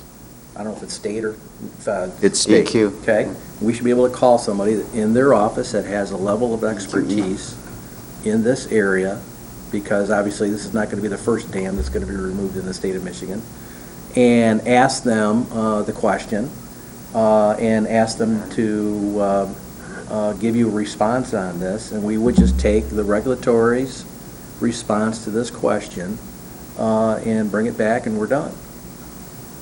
That is That's an what I option. would do. I could do Because that. they're responsible for the health and safety and welfare of the citizens, and, you know, they know the ins and outs of dams. I would just call the regulatory agency and get a hold of somebody and get the answer. I think it's prudent for us to move forward slowly on this. I think we have plenty of time to decide how this dam thing is coming. We have an 18-month study going on by the Corps of Engineers. I think it's certainly in our benefit to make sure that we're proceeding safely with all aspects of this. And so I don't see any problem with slowing this down a little bit to allow all repercussions to be understood. And I think maybe Larry's perhaps right. We don't need an engineer to tell us that opening and closing the gates is important or not. I think there are other options to go first. But I do believe that people like Peterson have a megaphone in this community, and for him to allow him to challenge our ability to keep people safe, which he will do, is irresponsible on our part. I think people need to know that we're doing everything we can to keep this community safe. And if this is a small step we can take, then I think it's worthwhile. Sonny? Well, I guess in reading Mr. Peterson's letter for this morning, it says that we will immediately cease the use of all equipment owned by Peterson Machine, and that includes the Atlas trash rake and the emergency generators and the hydraulic system at Boardman Dam. I don't believe we're using the hydraulic system nor the emergency generators, but we are currently using the trash rake. He also talks in here that he's not interested in selling us just the trash rake, although he would enter into a lease agreement for some of the equipment. If we're going to take this equipment out, if he was going to take this equipment out and we have to put something in to effectively do the job of the trash rake, his equipment has to be out of the way first. And secondly, we need to try to figure out what a cost would be to get something to replace it with. So, I guess, as much as I hate to have a conversation, we should probably ask him what his lease price would be to maintain that trash rake that's currently in place. Sometimes I would seriously consider offering him the money that he paid for all of this equipment back, because 6 weeks ago I could have got more money than that for it by scrap. Well, but 24 you cents a pound recall for when he scrap met with us last time, he 6 weeks ago. indicated that he had I think he said a potential value of $1,500,000 for that equipment that he paid $60,000 for. So I will be glad to ask him about the potential for a lease, because it would be better to keep those trash racks, but I don't. Has there ever been any discussion with anybody in our legal department about, his continuing, refusal to do what he's been told to do, which is remove his equipment, and that seize his equipment in return? I have not talked with him about seizing the equipment. Well, we have had that, I guess that option was out there, but every step we've taken on this has been with the advice of Al Schneider. Right. So we are doing that. Okay. Christine? Dennis, have you looked into what it would cost to replace those trash racks? Yep, I was unfortunately out of town last meeting with my mother-in-law's situation, but I believe George Champlin came here and told you that he had a price of $30,000 to replace those trash racks. That would be delivered from a dam in Pennsylvania, delivered and installed, was about $30,000. Now, personally, and I haven't had a chance to talk with Ross about this, I think there might be a better way to handle that. I'm thinking perhaps, and I'm not an engineer, but maybe 50, 100 yards upstream from that dam, some kind of a metal mesh screen system installed to capture the debris upstream, where it would be easier to get in a crane or a backhoe or something like that to remove it. I want to investigate other options as opposed to spending $30,000. Now, the only good thing I can tell you about the $30,000 is if we did spend it, then there would be some value to it when we took it out, and we could resell it again in all likelihood. But that's not an area where I'd like to go, if we can avoid Larry? it. You know, I think it's a safe bet if we just continue as per our instructions. If he fails to remove the equipment, we remove all the equipment except the trash rakes. And at the rate of speed he's been moving, probably it'll be 5 years before he takes those out, so there they would be. Yeah, I've thought of that, Commissioner, and in fact, that is an option, I suppose, that is out there. If at all possible, I think the sooner we can disassociate ourselves with this individual, the better off we are. He called George last Friday and said, because he knew he was coming up against the deadline, he told George, I will have someone in there Monday morning to disconnect the electrical power from the trash racks. Those are mine, and I'm cutting the... So, he's going to use those trash racks as much as he can to hold us hostage, on the other equipment, and I just don't think we can allow that to happen. I do believe Commissioner Inman's suggestion is a good one, and perhaps maybe a call to the state dam safety inspector first would be a step that I could take to try to avoid needing to have an engineer. And if we can get something from them that says this is no impact, all the better. All the better. But if it's okay with the board, and I understand Commissioner Fleece's concern, but I'd like to take that step before I actually start removing the equipment. I'd like to take that step, and I will send him a letter today asking him for a quote on a lease for leasing the trash racks, just so we have that as an option. Maybe that's not a good idea. Okay. Well, I understand that's the easy idea, but, the whole problem is this is like a sliver in your finger, and unless we could get it out, it continues to irritate. And I'm not sure, even though it would be cheaper than dealing with it ourselves, I'm not sure we want to be in a situation where we have to continue the relationship. Yeah. Right, I agree. Okay. I agree. That makes sense. Okay. I think I have a clear message. Okay, we have consensus on that, I believe. I will continue, and I will report to you next week where we're at. Continuing on, we continue to work with the city on the records management system implementation. There are two components of the implementation that the city has said they do not want to participate in. The first one is the, I'm going to get this wrong. It's the software updates in the vehicles whereby they can transfer information directly from the cars. And then the second one is they do not want to be part of the electronic ticketing that we will be doing with the sheriff's vehicles. So we're continuing to work on that. That's their position at this point in time. We're trying to show them the benefit of participating in those two aspects of the system that we will have in place.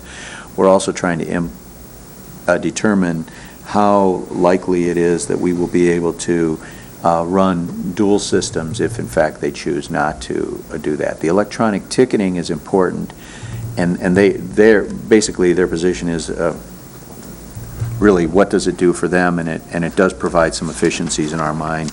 But it really, the big benefactor is what you heard from the judge this morning.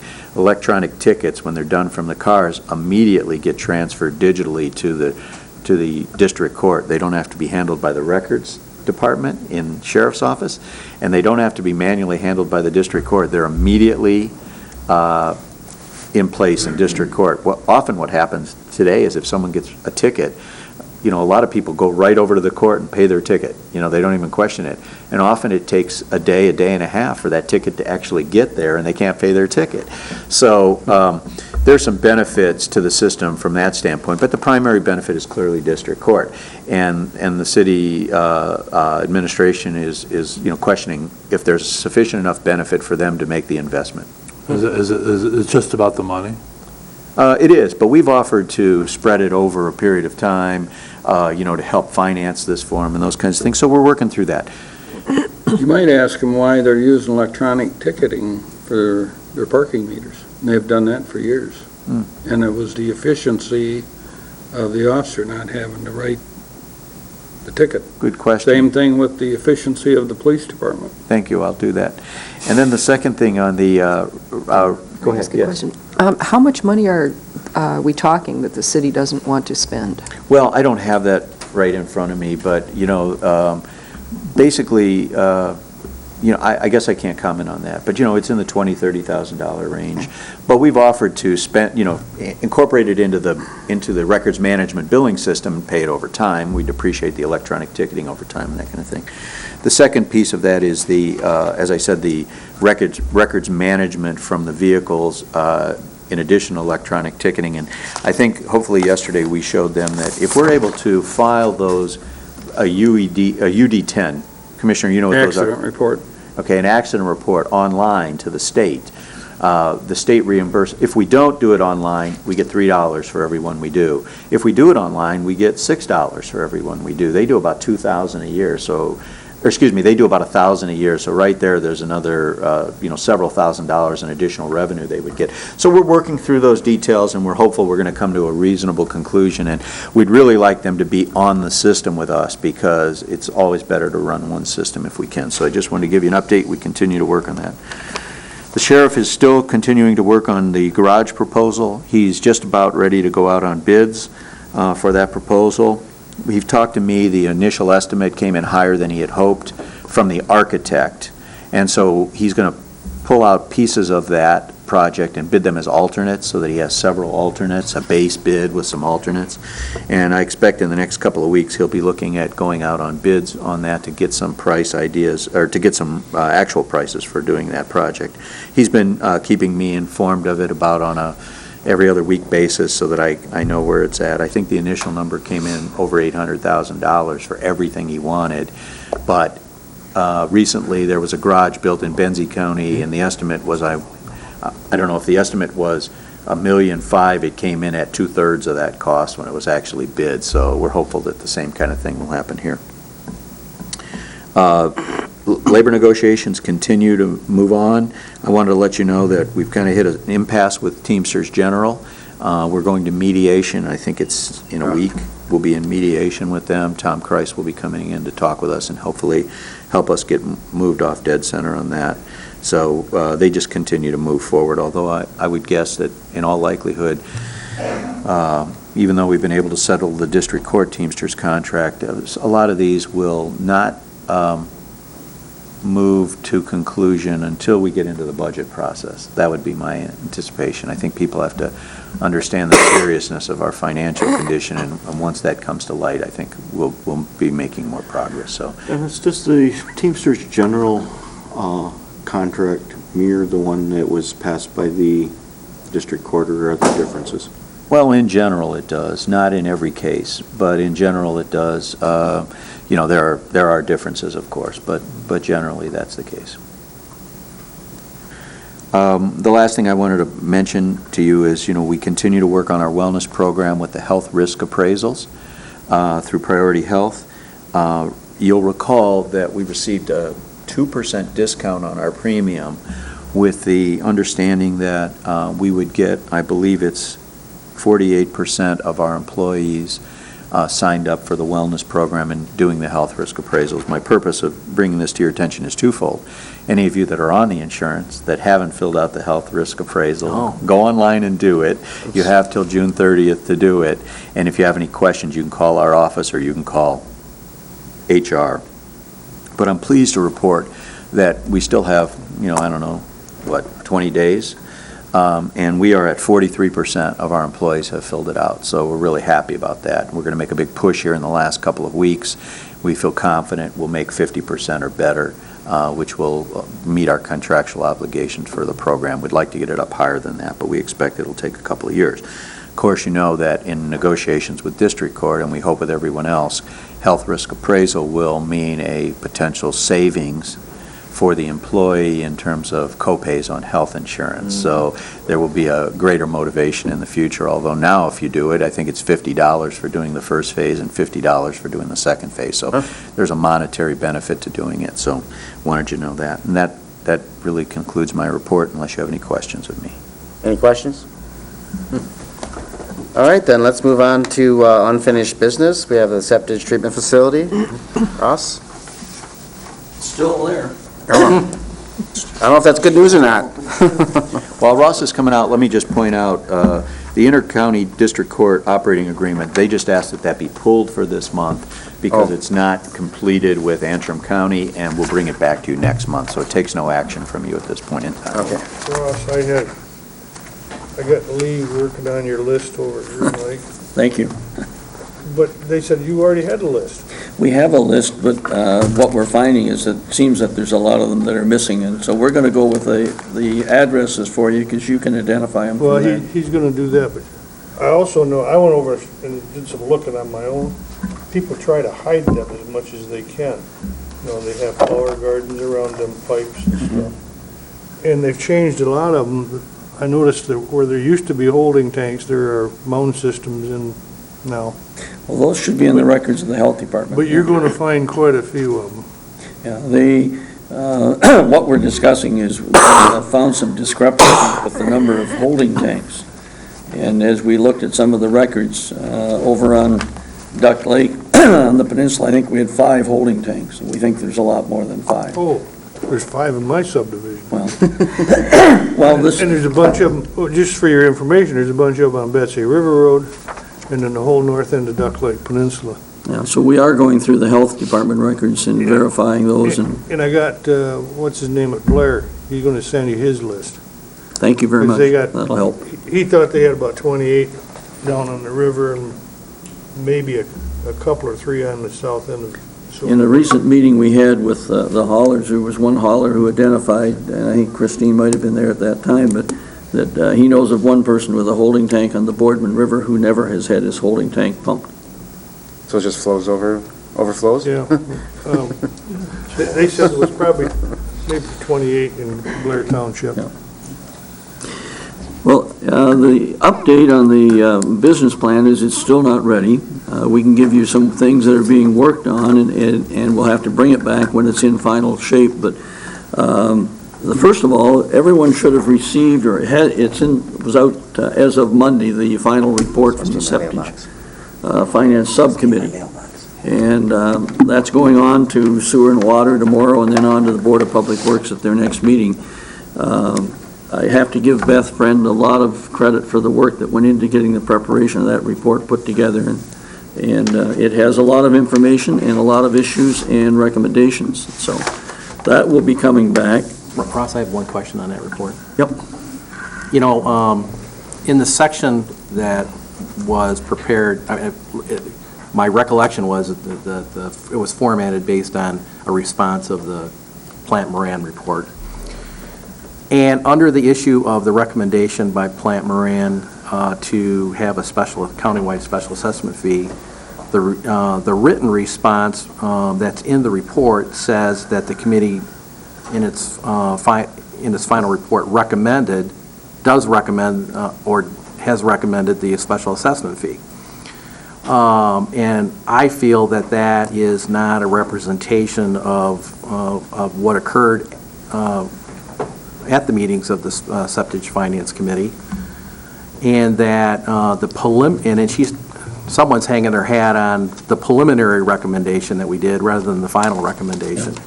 And I think that it would be inappropriate in this form, the way it's disclosed. I think we should disclose what actually occurred, is that there was a preliminary recommendation for assessment fee, and that we asked that you go out and visit with all the townships to discuss the preliminary recommendation and to come back with a final recommendation. You did so, and the Septic Finance Committee voted on it. It was a deadlock tie, so it failed in terms of moving forward with a special assessment fee. None of that is in the report, and for a third person to walk at a later date and just review that report, I believe it does not represent what actually occurred at the meeting. So I take exception to how that is stated, and I think we need to correct that. That's fine. I know that was noted also, I think, on when you were away, you weren't able to be at that last meeting, and I made that comment, but you're correct on the actual motion was a tie vote when it came up to the final. Any comments? I think that's why this is out. This is the the final draft of it, and if there's things that need to be corrected, then they should come back, and then we'll take them up with the Board of Public Works and make the corrections when they receive it. Anybody else have comments? Because it's, yes. Well, I agree with Larry that there was a discrepancy, but we did vote, we did take a separate vote at that last meeting to, forward the report with the recommendation of the special assessment. I don't know if other people weren't aware that the recommendation was in there or what, but that was the action of actually the final action of the Septic Finance Committee just before they dissolved themselves. So I don't know if that needs to, it needs to be reconstituted to, look at that one more time or what, but that was a recommendation that was passed out.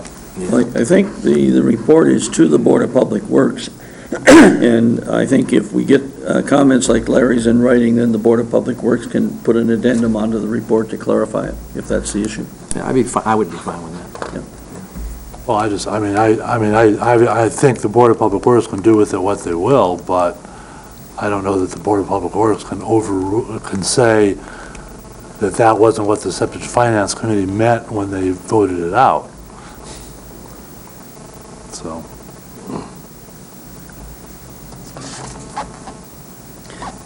Well, the report's there, and if you have comments, we'd like them. That's why we put it together.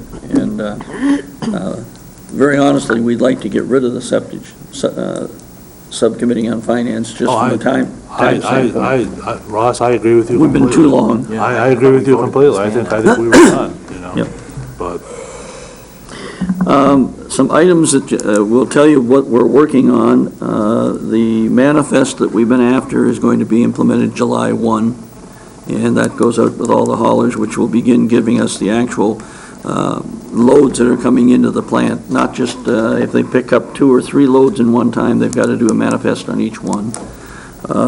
That was approved at our meeting by the G5, and we've approved that through the other committees, but through a meeting with the haulers, we discussed that recently, and they've agreed that they will do that. We have 1 or 2 haulers that are going to scream loud that it's creating more work, but we need that information. Secondly, they've asked that we proceed to look at doing the possibility of doing the billing for the processing fee only, not for hauling, but just the processing. And part of the reasoning on that is that if that processing fee is being billed by the county, we've got an opinion from John Axe that says if it's not paid, it goes on your tax bill just like a sewer bill. But on the other hand, it takes away the incentive for them to pick it up, charge the fee, and then take it someplace else. So we hope that will clarify some other issues for us. We are in the process of completing the survey of the holding tanks, and that's why Dick's comments about the holding tanks in Green Lake and Blair.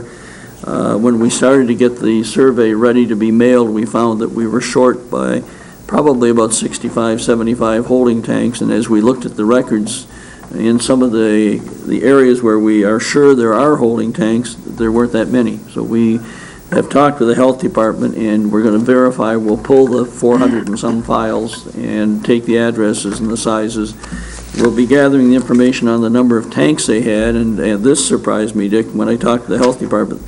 The new requirements for holding tanks are 2 inline tanks plus a septic tank. They've been doing that for about 20 years. Have they? I didn't know that. I thought it was just the 2 tanks, yeah. So we're getting the size of the tanks, the number of pumpings they have per year, and who the hauler is. And that will begin to identify, to make sure, again, what waste is coming into the plant, because that was challenged at one time, whether if they picked up septic tanks and then brought it in and classified it as holding. When we investigated that, there is a sample taken on every load that comes into the plant. And there's a visual that's done on every load that looks at it, and they can pretty well clarify if it's holding or septic. And those samples are taken during the middle of the dump, not at the beginning or the end, so that you can't really fix it. We expect that survey of all the holding tank owners to be completed by towards the end of June, first week in July. And that will come back with the incentive plan that they have put together. I think some of you have seen that for sure. a lot of work done on that to see if they can do something to reduce the cost for the holding tank owners, but also get money up front, which would help pay the bond. The bypass for the holding tank waste is, the specs are nearly completed by Wade Trim. That will be bid and constructed, we hope, within the next 3 weeks. And that will allow us to reduce some of the operating costs in the plant. We've got a number of other improvements that Wade Trim are working on, and that's under that agreement as the DPW engineer. The operations study, which was one of the things that was asked for, that does both for the Board of Public Works and looking at the definition and clarifying the cost for gallon of processing for each of the individual wastes. That was sent out. It's been approved by committees, but the final contract had to come back. We sent letters to everyone, and I authorized them to proceed yesterday at noon on that, so they are working on that. We have requests into John Axe on question of the legalese. Can the townships legally transfer all rights and interests and obligations to the county? And the initial answer on that from John Axe was no. As long as the bonds are still not paid off, they cannot do that. I've asked for that in writing.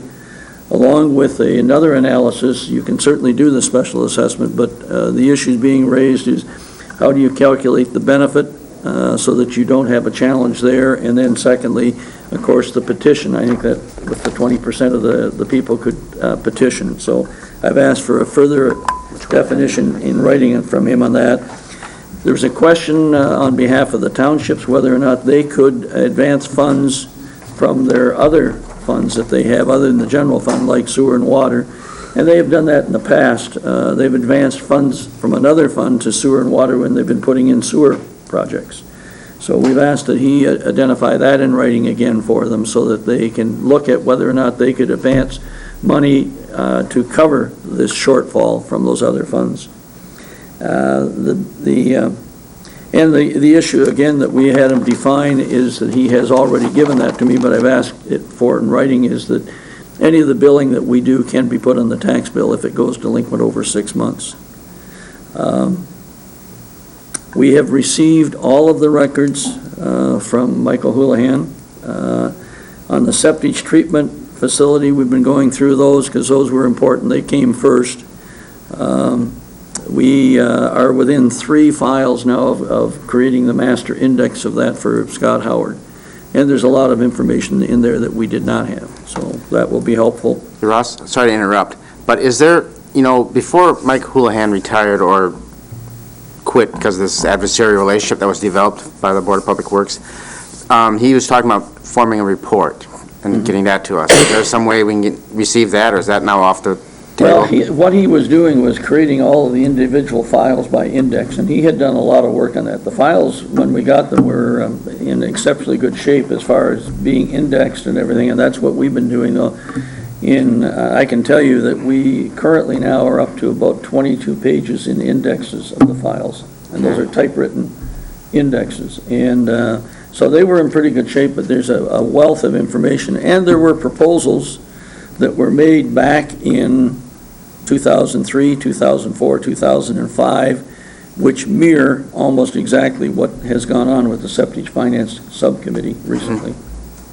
Interesting. So that they weren't new. The same thoughts were expressed before, which I didn't know. So there's government spinning its wheels again and duplication of work. Well, there's duplication. The questions were raised, but actions were not taken at the time. But as I say, on the Board of Public Works records, though, we have 27 file boxes of records, which are in the storage room, in the file storage.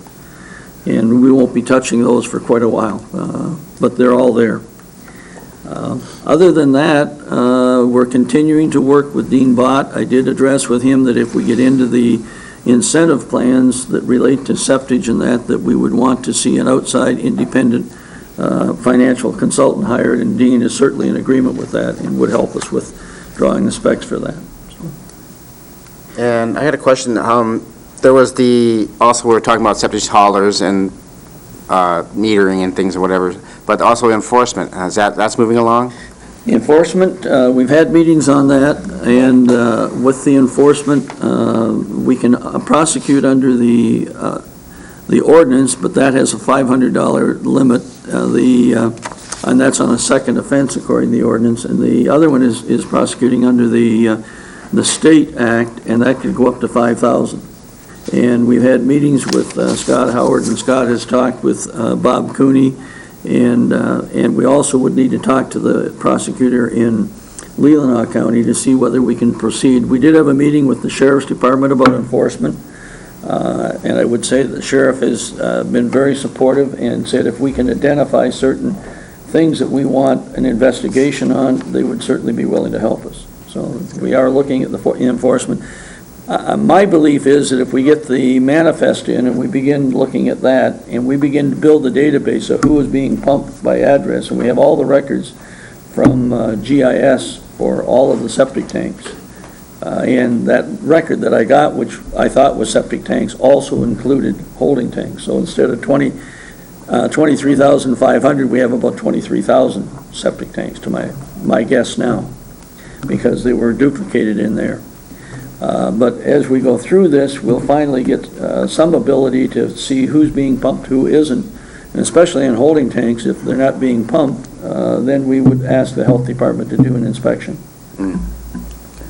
Similarly, what we found out is when we have septic tanks, and some people are having those pumped 2 and 3 times a year, really indicates that you've got a faulty septic system. And they're pumping just to keep it alive, and that's been happening more. And then the haulers were telling us this year they've had a huge increase in failed septic systems.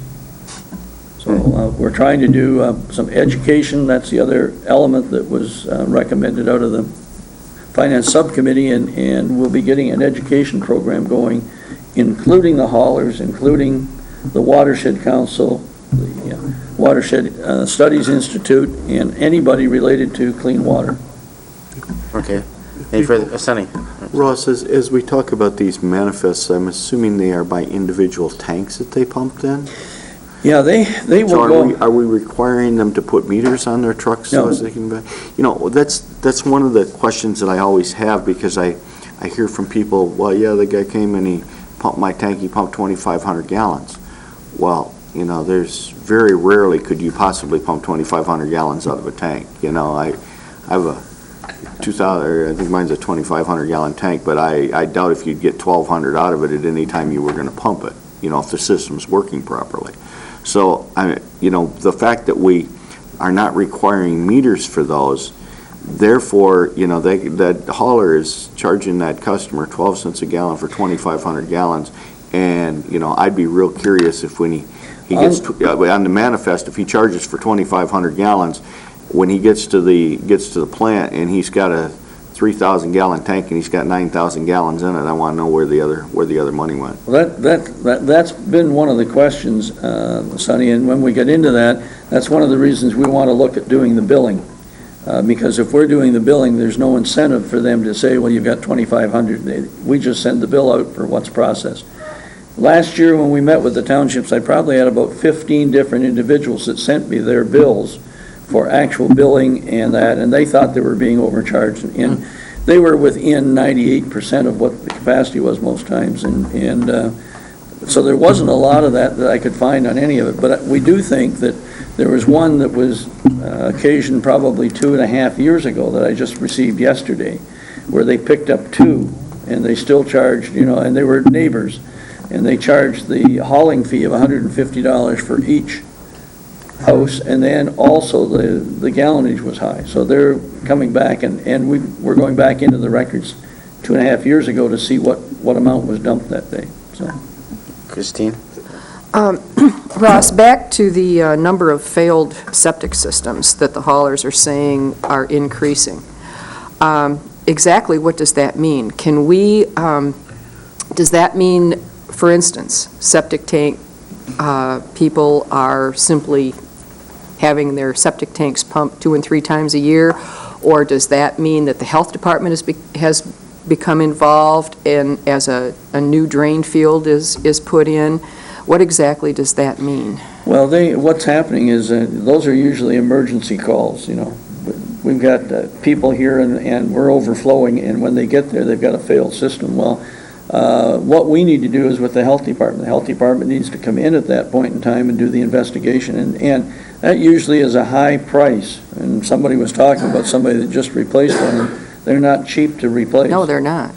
So our point is that we want to stress to people that, you know, you need to pump your tank regularly, and I know that when we looked at this with the haulers said that generally the older people like myself that have been around and they treat their septic tanks right. I don't have one now, but on the other hand, they do it right. But the people who move up here who have never been on a septic tank and always been on a sewer figure it's just like the sewer, so they put everything in, and he said they can make a new septic system that is 2 or 3 years old look like it's 25 or 30 years old in 3 years.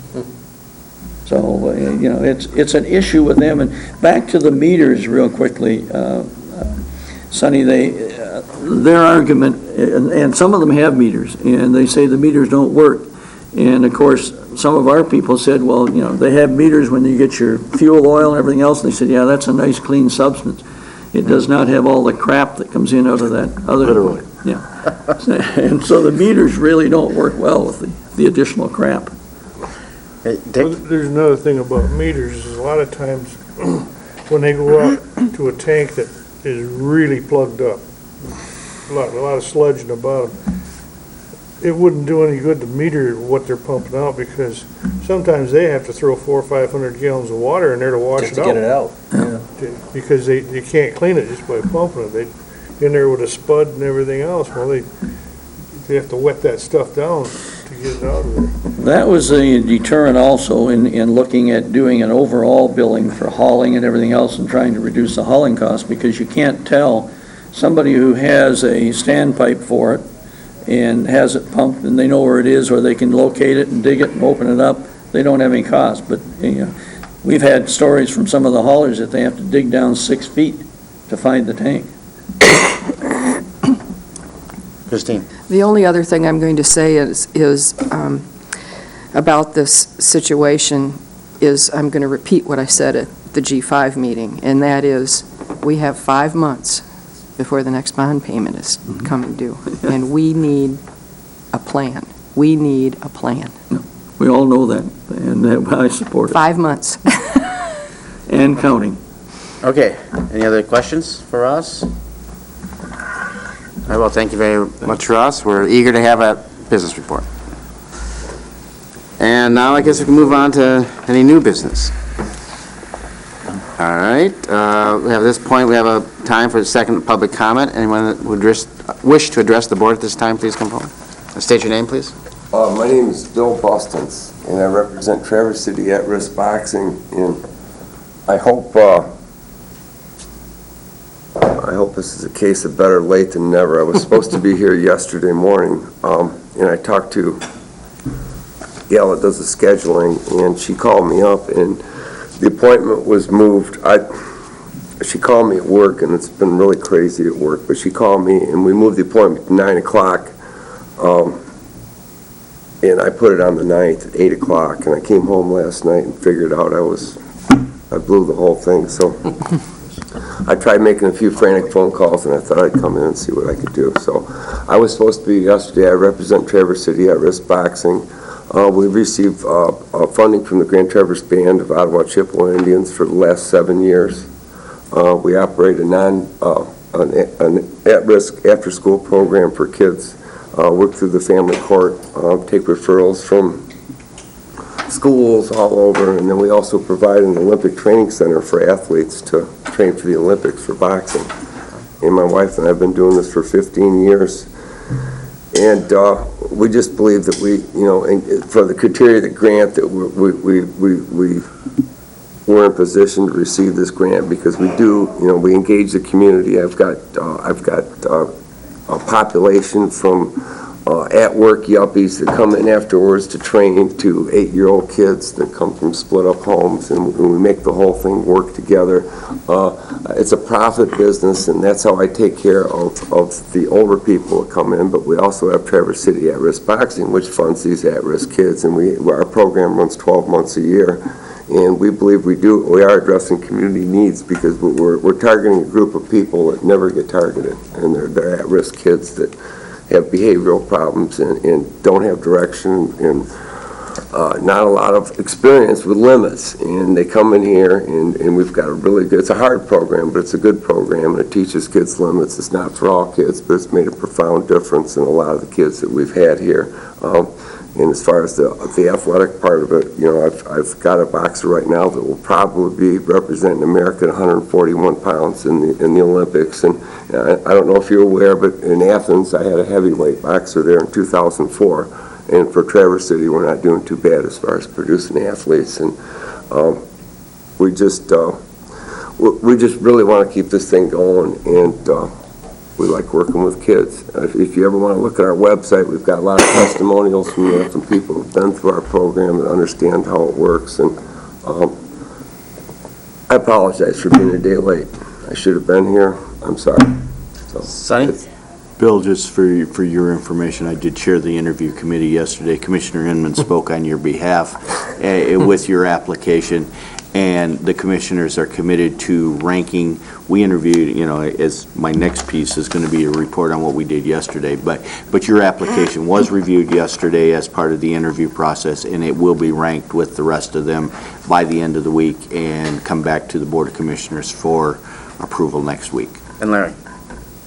Well, I kind of figured that there was probably a mess up in the schedule, but I just want to let you know I spoke on your behalf because you've spoken to me a number of times regarding your program, being you're in my county commissioner district, so I basically gave an overview for everyone on the subcommittee that, you know, was a renewal of an ongoing relationship that you have had with the tribe, and that you deal with at-risk kids, and part of it's physical fitness, but the other part is, you know, teaching kids life skills, respect, and those kinds of things. And so I let them know that I felt it was a pretty strong program that we should consider heavily.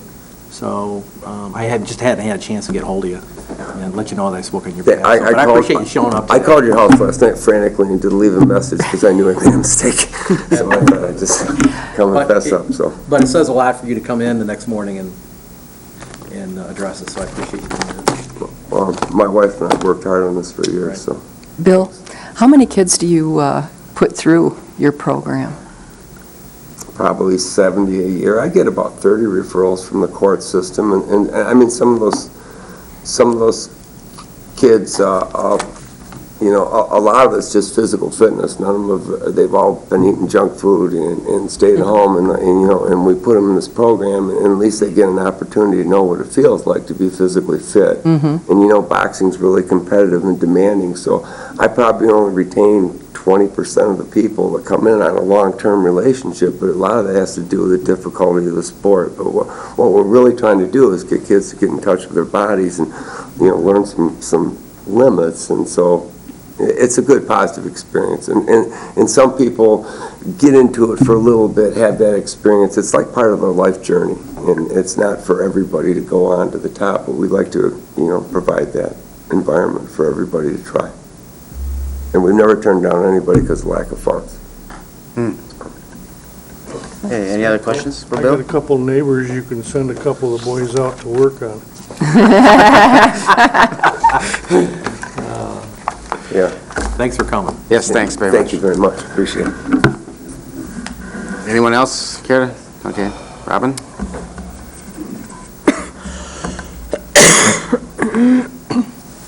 My name's Robin Beardsley. I wanted to talk about the dams. You know, I think you people have a very negative opinion of Mr. Peterson, and I don't know if that's all warranted. But I do know that he is trying to work within this community. He has made offers to Dennis. One thing he did mention to me was that he would be willing to work with the city or county engineers, as well as the Traverse City Light and Power, for any of the emergency issues that are of concern. Him and I have been talking about the removal process. He has asked me to give him a hand with that, and this was prior to the last week. we've had a dialogue as far as trying to work together at getting something going on this. The dams are going to be there for a long time yet. That's been very well indicated through the Army Corps of Engineers. There's not a big hurry. It's not going to change anything. But yes, we do need to follow through with what he has committed to, and I'm sure he's willing to do that. That's not the issue. The issue was the safety issue, and he wanted to make sure that everybody was aware of that and that he is willing to work with this community with those issues. That is the concern. The generators are an emergency backup system, and what that is they're tied into the monitoring system and some of the other equipment, so that in the event we lose power, that automatically comes on. And of course, those generators could be removed and then be replaced. But his only thought was, if it's there, why do we need to replace it? And are we willing to work with him in those respects? That's all I have. Thanks. Okay, anyone else? No? Seeing none, we can move on to committee reports. Lenny. Yesterday, Commissioner Maxwell, our friend Inman, and I interviewed 17 nonprofit organizations who are making application in this round for the 2% grant funding for from the Grand Traverse Band. As you know, this is the first opportunity the band has given us to have input on their decisions of who's funded and who isn't. We put together an evaluation process, and I'm sorry I didn't bring it with me, but each one of the commissioners will rank each of those 17 applicants on a series of questions as to how it relates to the populace of Grand Traverse County and how it serves our community needs. And we're hoping to have that to Chris by Thursday night, so as that it can be in your packet in some sort of a chronological or priority order for the recommendation to the tribe for your Ways and Means packet next week. We are committed at this time at least to forward all applications to the tribe, but some of them will have our recommendations and some of them may not, or at least they will not be high on the priority list.